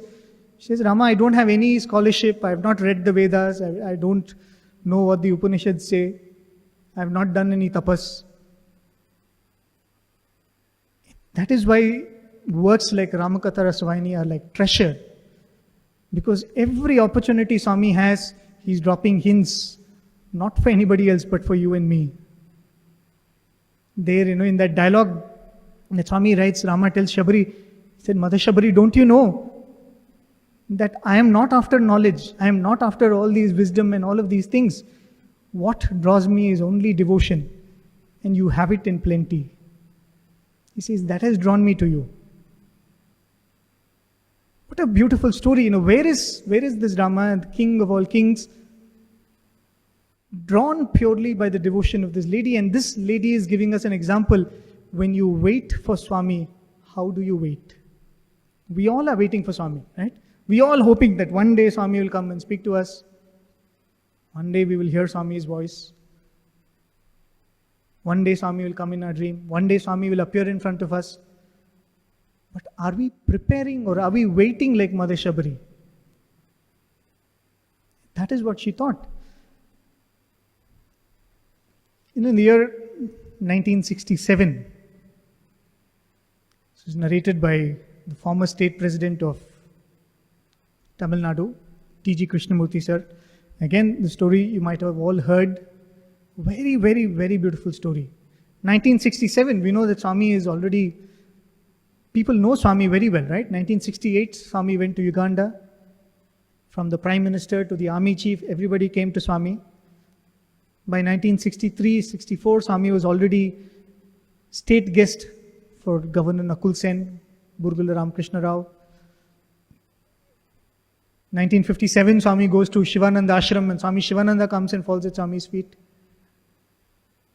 So this is Swami's stature, 1967. Swami is in Anantapur, and Mr. Krishnamurti is going to see Swami for the first time. Right? He is first of all an atheist. He goes to Swami. He has no regard for Swami, and that entire trip which Swami was staying in Anantapur, and he had the opportunity to interact with Swami, was the period that his heart was slowly softening towards Swami. And one incident which he narrates, which even now he recalls, and he says, that defines Swami, right? That defines the divine nature of Swami. That incident, as he says, he has this huge Benz car. So the hosts of Swami tell him that, see, you have a car, you can drive, so why don't you be Swami's driver? So he says, no, I don't want to be, I don't believe in God only. So they say, no, you're a young man, you'll be useful. So he drives around, but he has no idea of the lanes and by-lanes in Anantapur, but usually somebody will be there giving guidance. One day Swami comes up to him, and Swami says, come, let's go for a drive. So Krishnamurti says, Swami, I don't know the routes. Swami says, I know, I will tell you, come. So they get into the car and they start driving. Swami says, go, keep going. So in a matter of 10-15 minutes, they're outside the limits of Anantapur town. So he's wondering, where is this Swami taking me? Swami says, keep going. Then finally comes to a point where there is a kacha road which is going into the village. It's not a proper concrete highway road. Just literally going into the bush. Swami says, Potam, let's go this way. He says, Swami, there is no road there. Swami says, no, you can go. I know the car can go, come. So they drive. He's wondering, where is Swami taking me? And as they keep driving into that, towards the end of that path, there is this huge banyan tree, and under it is sitting one cobbler. And this cobbler is sitting and stitching. So Swami says, stop the car. Swami lowers the window and looks out and waves to this cobbler. Ochesanu, Bangaru, Ochesanu. Swami looks at this cobbler and says, I have come, Bangaru, I have come. And this man's face lights up. He gets up and he says, Randi Swami. And he starts running. And Swami tells him, follow him. Swami, who is this fellow? Where is he taking us? Swami said, no, follow him. So then Swami says, Papum, he has to go a little distance. You stop him and ask him to get into the car. This man is saying, taking Swami itself is too much. No devotion for Swami. And now he is saying, take a cobbler and make him sit in your car. He says, okay, can't say no. Atiti Devo Bhava. Swami is a guest. So they call the cobbler, make him sit in the car. And the cobbler says, take a right, take a left. And even as they're entering into, in those days, that part of the village where usually the lower strata of society live, right? The Harijan colony or the ST colony or whatever they used to call it. In those days it was common. Most of these lower laborers used to live separately in a village like that. And he says, even as the car was entering, you could get that stench of that village, all poor. And Swami says, poor, I mean this really poor village. And even as they drive the car into this village, they can get that stench, that strong stench. And here is Krishnamurti driving his Benz car, and next to him is sitting Swami and this cobbler. So the cobbler runs out of the car. He says, Swami, come Swami, here only it is there. They go, it's all slush. It's a typical slum. And Swami goes into a hut. Krishnamurti is wondering, where is this man taking us and where is Swami taking me? And they go into this cobbler's house and he says he brings out that straw mat. In those days, not even the regular mat which we have in our house, that straw mat which the people used to make from palm leaves. And he takes that, it's eaten on all sides. It's got full of holes. He puts that, he says, Swami, kurchondi Swami. He says, Swami, please sit.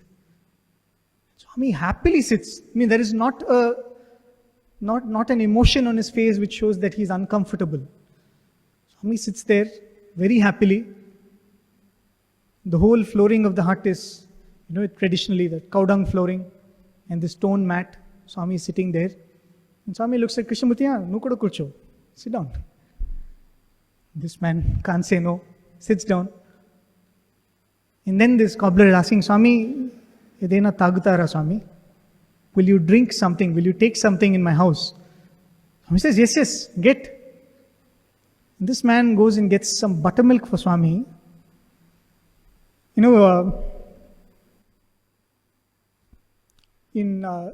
a very bad practice. In those days, even in houses like ours, when you give something to the worker in the house, they used to have an aluminium tumbler.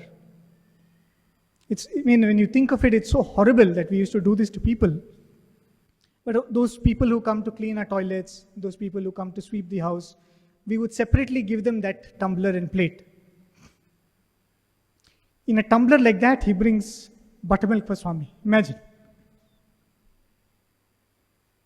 And Krishnamurti sir says, that tumbler has got dents in 100 places.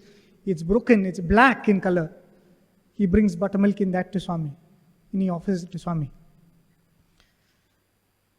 And Krishnamurti sir is seeing this and he's saying, oh God, wonder what is going to happen to Swami tomorrow. He's going to spend the entire day in the bathroom. What disease is going to get? Dysentery, malaria, we don't know what he's going to get. And even as this thought is crossing his mind, Swami looks at him, Veedu kuda iche. He said, give him also a glass. So he says, okay, give. He's wondering what is going to, at least till I take back Swami to Anantapur, let my stomach not give way. He's thinking, and he's also drinking there. Imagine that scene, Swami, in that Padyam which Swami said, Sachidananda Murti Puttapatti Satchakravarti. It's the master of all the worlds, sitting there in an aluminium glass, which is used by that family. It's not any special vessel. Used by that family every day. In that he gives buttermilk, and Swami is relishing that buttermilk and having. And then Swami tells him, where are your wife and children? So they are brought. Swami spends 20-25 minutes talking to all of them. Swami blesses all his children. Swami tells the cobbler, don't worry Bangaru, I will always protect you. You will never have a need. I will take care of your children. So all this scene is over. Swami takes leave, comes back in the car. Right? And Krishnamurti sir is driving. Questions are in his tongue, waiting to pop out. Right? Swami saying, Adugo, ask, don't hold back. So he says, Swami, what was the need to come all the way here? What was the necessity to come all the way here? Had you told one word, we would have got that man there, right? We would have come here, put him in the car, and we would have brought him to the place where you're staying. Why did you have to come all the way here? And then Swami says, Bangaru, do you know This man, in his previous birth, for 15 years, every single day, he walked 15 miles to reach my temple and simply to light one camphor in front of my altar. So 15 years till he passed away. He walked 15 miles every morning to my temple to light a camphor. Shouldn't I come at least once to his doorstep? Swami says, shouldn't I come at least once to his doorstep? And then he says, Swami, is that all? I mean, by doing that, he earned this grace. You even accepted, that buttermilk which he gave. Then he says, Swami tells him, this man, he's a cobbler. How much does a cobbler earn? 1960s, 2 annas, 3 annas, 4 annas. Swami is saying this man will be sitting in his shop. Somebody will come. He will do his work, slipper or shoe stitching. And when the customer asks, how much do I owe you? This man would say, Swami Ishtam. This man would say, Swami Ishtam. Calling a customer Swami is not an off thing. Even now, you go to these local shops, they would say Swami, Swami, right? Then Swami explained that the customer would think that the cobbler is saying your wish. But he did not know that every time he was saying, he was telling whatever Swami gives me. Whatever Swami gives me through you is acceptable for me. Swami Ishtam, he said. Then Swami said, imagine every time a customer pays him less, I am indebted to him. Every time a customer paid him less, because some customers would pay him less, right? Swami said, I was indebted to him. And that is why I had to go. And Krishnamurti sir asks, last question, he says, but Swami, how did he recognize you? Right? How did he know that it was you? I mean, we are old friends, Swami says. I keep going in his dream every day. He knows me very well. And last night I told him, tomorrow I am coming to your house. Is this story any different from the story of Rama going to Shabari that we narrated? Because he said, let it be any age, let it be any time.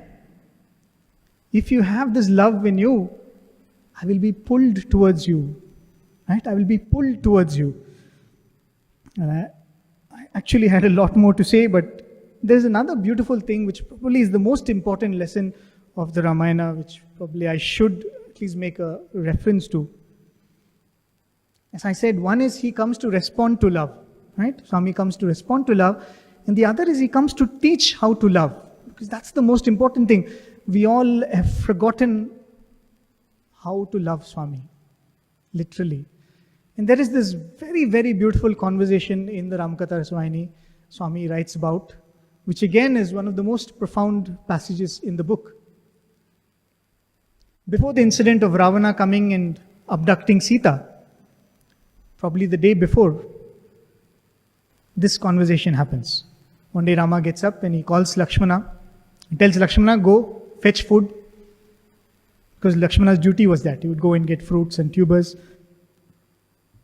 So Rama tells Lakshmana, go and get food. And then Rama calls Sita and says, the time has come. The time has come to play the drama which we have come for. Right? And he says, tomorrow, Ravana will come and abduct you. Right? We have to play this entire drama. And then, of course, Rama tells Sita that consign your true self to the fire. And the Maya Sita is going to be taken away by Ravana. And the entire drama has to be played out. Right? There, Rama explains, why do we have to do this? Rama says, because we have to hold out Ravana as an example for the world. We have to hold out Ravana as an example to the world because here is a devotee. Ravana is a devotee, right? All said and done, Ravana is a devotee. But Rama says, but that devotion which is contained in the heart, which is not pure, is not good enough. And that is an example which we have to hold out to the world. He says you cannot have devotion in your heart. You cannot say that I'm doing Nam Japam, I'm going to do this, I'm going to do that, I'm going to do penance, yajnas, and have immorality in your heart. See this entire play. Ravana was a devotee of Lord Shiva. Ravana got his boons from Lord Brahma. And here Mahavishnu is coming to kill him. But the same Swami came and told us, I am Brahma, Vishnu, Maheshwara. The same Swami told, I am the Vishwa Virat Swarupa. So what is this play? Like one Lord gives, the other Lord comes and takes away. He said, no, it's the same Lord who gives and the same Lord who comes and says, no, you don't deserve it now. The same Lord responds to love, and the same Lord comes and says that your love is impure, you need to grow. The forms may be different, but it's the same Lord who's teaching. Right? Swami would beautifully tell this Chinnakatha. There is this, Swami would tell, I don't know what is the name Swami would say, Swami will tell a long name, very famous cook. All would call him for marriage cooking. So-and-so Shastri, some name. Swami says he was called for cooking, and he makes, his sambar is world famous. So they get him the best vegetables, the best pulses, the best spices. And then this man is making this elaborate preparation for sambar. Hours and hours he is cooking. And he makes the sambar. At the end of the day, Swami says, the sambar has become poison. Sambar has become poisonous. And Swami says, best cook, best ingredients. But why it became poisonous? Swami says, because he cooked in a copper vessel which was not tinned, which was not coated with tin. Swami says, similarly, you can have devotion in the form of bhajans and nagar sankirtan and vedam and I do this, I do that, seva and japam and all of that. But all of this, if it is contained in a heart which is not purified, the devotion itself will turn into poison. And that is where the beauty, what Rama tells Mother Sita. He says that you consign your true self into the fire, Ravana will come and abduct you, and when the time comes, you will burn down Lanka in the form of the fire. What a beautiful inner significance. Swami is saying, you will burn down Lanka in the form of the fire. It is not fire which will burn down Lanka, but it is you who is hidden in the fire who will bring down Lanka and the Rakshasas. Why is that so? Probably we'll come to that as the last thing I'm going to say. But this is this devotion which Swami speaks about. And there is another wonderful passage in the Ramakatha Smiling. The meeting between Rama and Sugriva. Right? Very beautiful. Here is Sugriva. He's been thrown out of his kingdom. His wife has been taken away. And he meets Rama. First he thinks, yeah, we have something in common. Right? He's also lost his wife. I have also lost my wife. Someone has abducted his wife. My brother has abducted my wife. So yes, we can become friends. And then he thinks, but Vali is a very strong person, right? Vali is very powerful. Can Rama match his power? So then he tests Rama. There's that story of Rama has to shoot down palm trees with an arrow. And Rama beats Vali's record overwhelmingly, right? Sugriva is thinking that Vali's is the world record. But Ravana is like no match for Vali. 10 times the power of Vali. The moment Sugriva sees that, he says, my God, this has to be God. Because Vali is such a strong man. And if he is 10 times, 100 times more powerful than Vali, it must be God. And he looks at Rama and starts praising, hey Rama, you are divine. And he says, forget my kingdom. Forget my wife and children. You are Lord in front of me. I want to serve you. That is enough for me. I don't want anything else. I just serve you all my life. I'm fine. And Rama says, no. See, I've given you my word. I'll fight with Vali. So you will have to go through that. So he says, fine, arranged. So Rama tells Sugriva, you go fight with Vali. And I will kill Vali when you're fighting with him. So it's arranged. Then he goes out, calls Vali. Vali also comes. First fight, Sugriva is thrashed.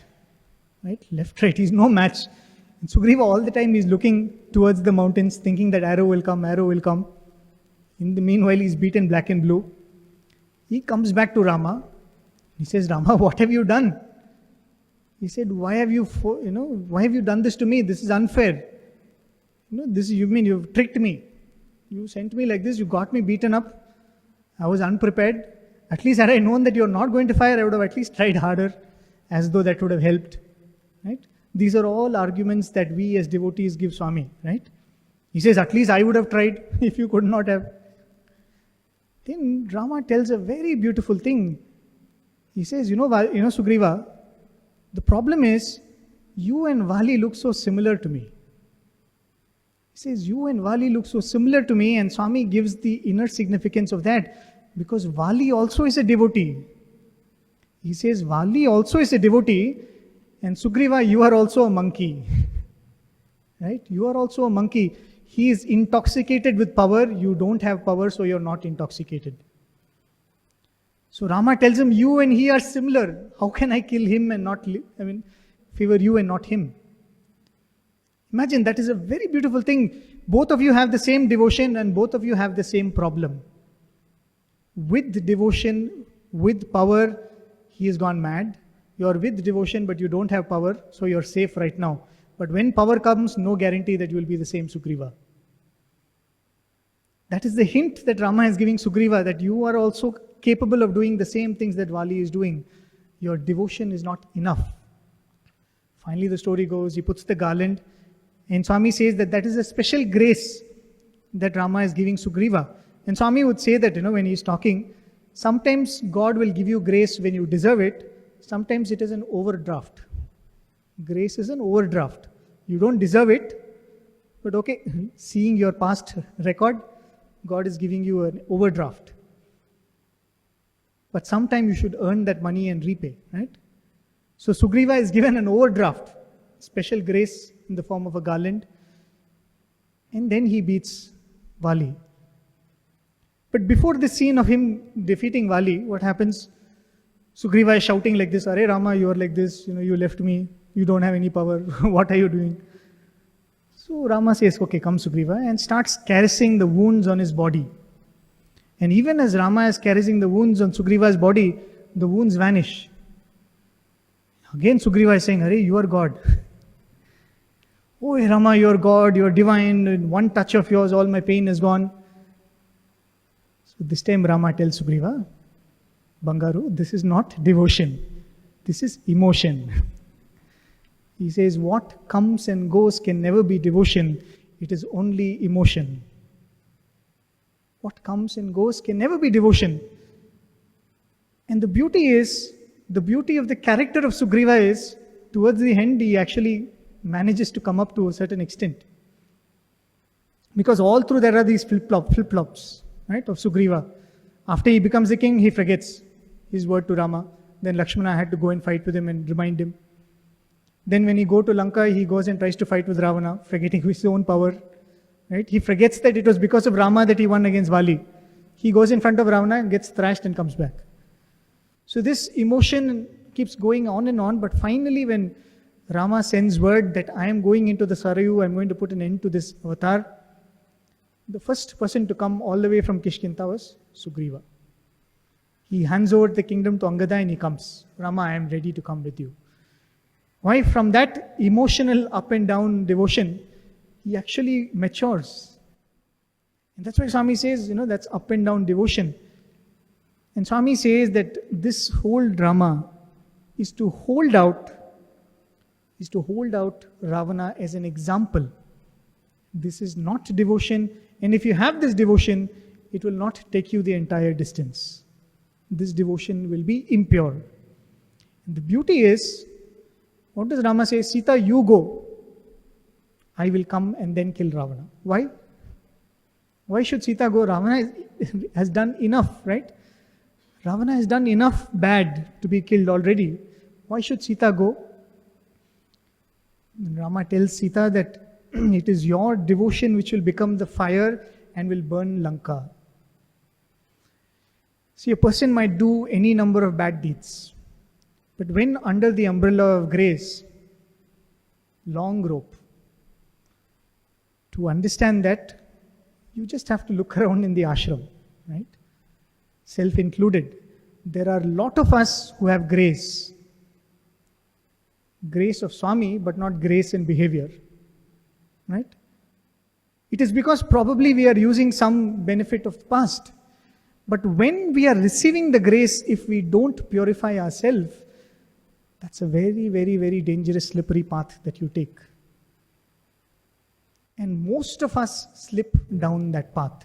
And that is why many, many devotees we have seen, many devotees you see, they will be receiving, and we know that they are wrong. We know that they are being cruel. We know that they are being unfair.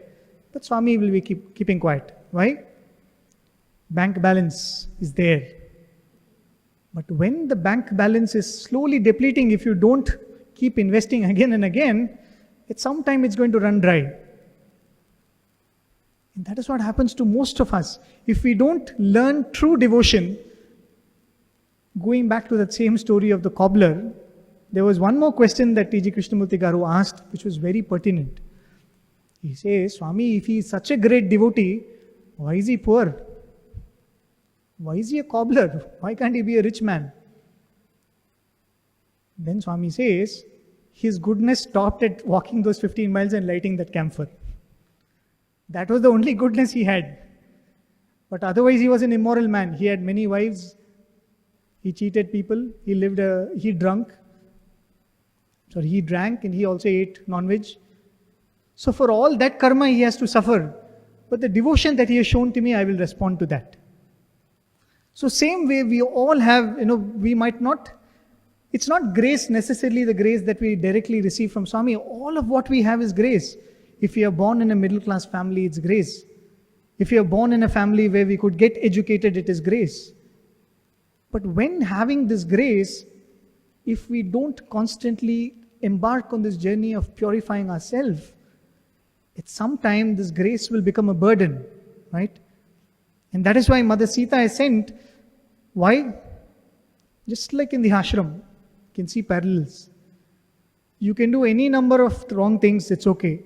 But when you start torturing a devotee, you are digging your pit. And Ravana was given that opportunity. Come, take Mother Sita, start digging your pit deeper, I will come. Because you can do anything, but when you start touching a devotee, that is when your sins get multiplied, multifold, and then God will have to come and play his task. Probably we'll finish with this last story. Very beautiful. I might have narrated it before. There was this devotee who lived in Kolkata. He was a doctor, a widower with 2 or 3 daughters, I think, young children. After he came to Swami, a complete transformation took over him. He stopped his professional practice. He started giving medicines and medical advice to poor people without any fees. If they gave something, he would take. If they didn't give, he was using all his accumulated property. He could not afford education for his for his girls, so he homeschooled them. And he did not teach them, as Swami would say, Baba black sheep. Right? He taught them the Bhagavad Gita. He taught them the essence of the Upanishads. So, a very, very devoted man. And one day what happens, there's a knock on his door. He opens the door and he finds 30 gundas. 30 gundas standing outside. They rush into his house. They beat him up black and blue. He has no idea who they are, why are they beating him. They beat him up and they walk out. So this man is all injured. He gets himself nursed. He goes to a colleague, whatever. He has no clue. Who are these gundas? Why did they beat me up? Then, after about 2 weeks, again there is a knock on the door. This man opens the door. Again, there is a gunda, but this time there's only one gunda. And he's one of those 30 people who landed in his house. The moment he opens the door, this man falls flat at the feet of this man. He says, please save me, please save me, please save me. And this devotee is wondering, who are you? What did you come for? Why did you beat me up? Why are you coming and falling at my feet? So then this man tells the story that actually this doctor, he had a tenant downstairs. And seeing that this devotee is no more bothered about money, he stopped paying the rent, first of all. Then after a few months, he thought, anyway, this man is living like a sannyasi. If I beat him up and throw him out of the house, I can take the whole house. So he sends these gundas. And this gunda who has fallen at his feet is saying, save me, because after we came and hit you, 4 fellows got killed in an encounter, 5 fellows got caught by a police, 10 fellows got killed in gang wars, and all of those gangsters are finished. I am the only one standing. Please save me, please save me. And I remember when this incident was narrated in Swami's presence, our former principal Sanjay Sani sir narrated this incident. And the way he said it was so profound. And I still remember the twinkle in Swami's eye and the smile of approval in Swami's face. Because when Sani sir narrated this incident, he said, there are hundreds and hundreds of people who talk ill of Swami. Swami is least bothered. So many detractors, they speak nonsense about Swami. Swami is not bothered. You touch a devotee, you're finished. Right? He said, you touch a devotee, you're finished. And when he said that, Swami was like so happy. Swami's face lit up. Because that is the truth. That is why Mother Sita was sent to Ravana and said, you have messed with all people, here is a true devotee. You mess with her, I am coming after you. You mess with her, I am coming after you. And that is the lesson for all of us. We all have, do we realize how much grace we have to be sitting here in this Puttaparthi? Do we even realize? And when this grace has been given to us, we cannot have the devotion of Sugriva. Right? Rama tells him, when good happens, Swami, Swami. When things don't go by your way, start cursing Swami. This is not devotion. Swami says, this is not devotion.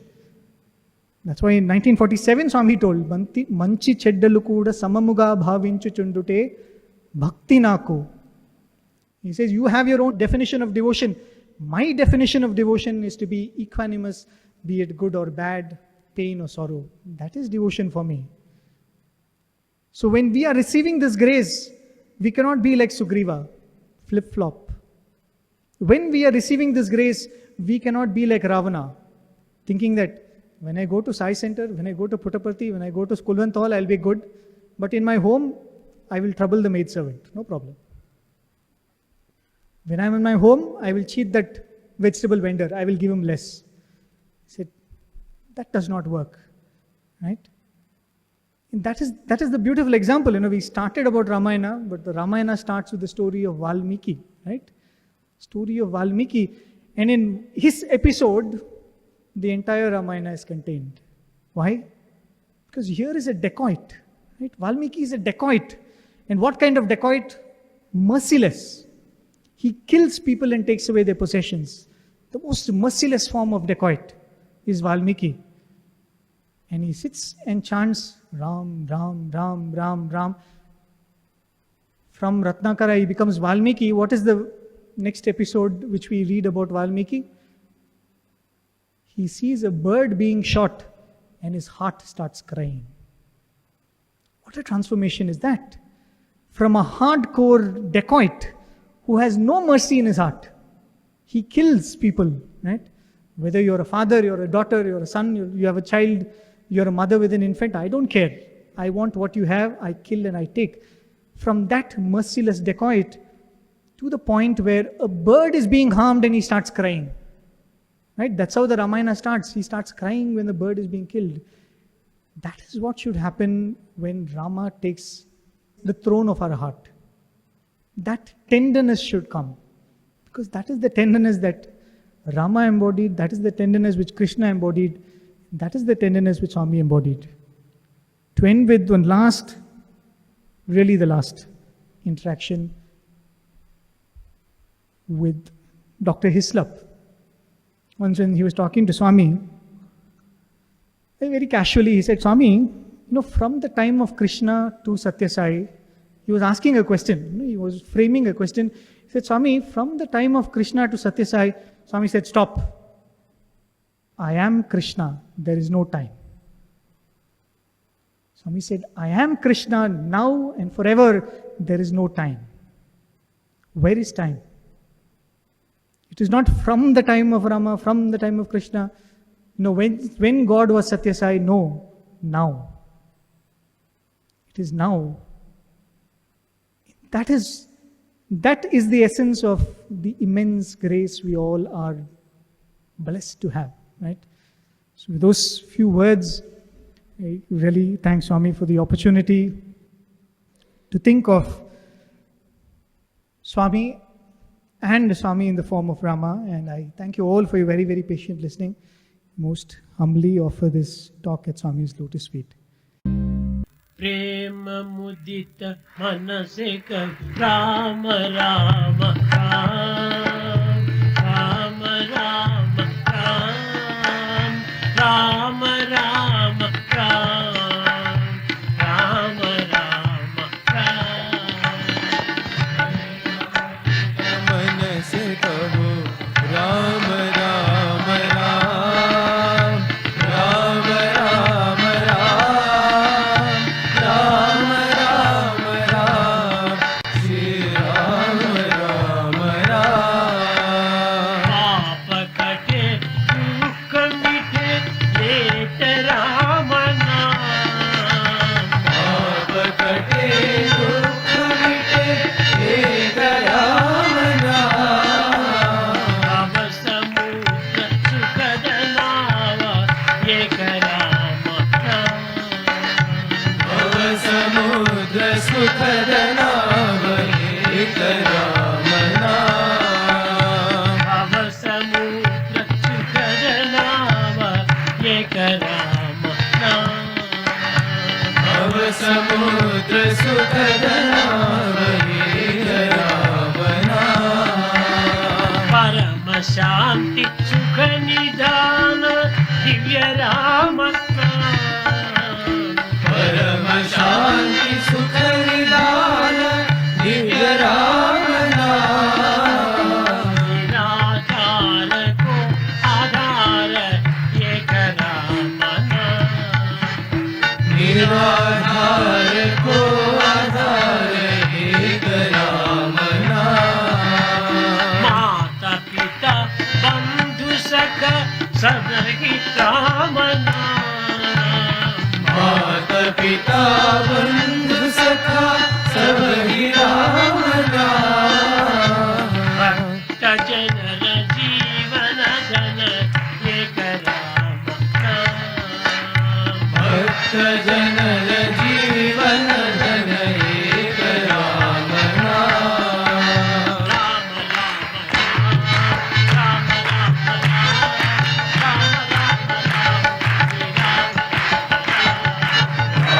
Ram Ram Ram Ram Ram Ram Ram Ram Shri Ram Ram Ram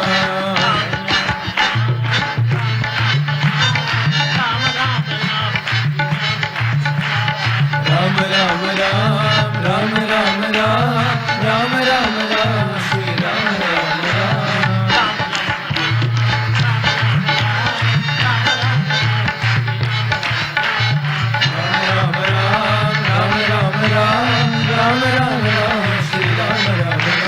Ram Ram Ram Ram Ram Ram Ram Shri Ram Ram Ram ओम जय जगदीश हरे स्वामी सत्य साई हरे भक्त जना संरक्षक भक्त जना संरक्षक भक्ति महेश्वर ओम जय जगदीश हरे शशिवदना श्रीकर सर्वा प्राणपते स्वामी सर्वा प्राणपते आश्रित कल्पलतिका आश्रित कल्पलतिका आपद्बान्धवा ओम जय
जय सद्गुरुदेवा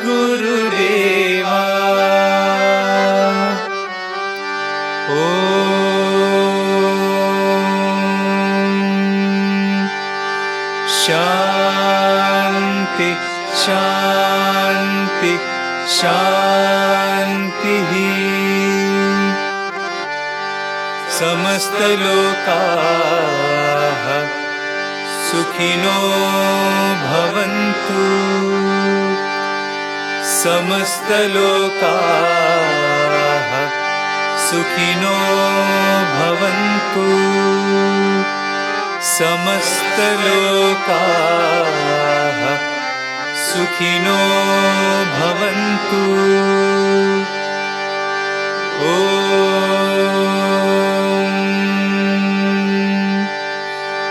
शांति शांति शांति। जय बोलो भगवान श्री सत्य साई बाबा जी की जय।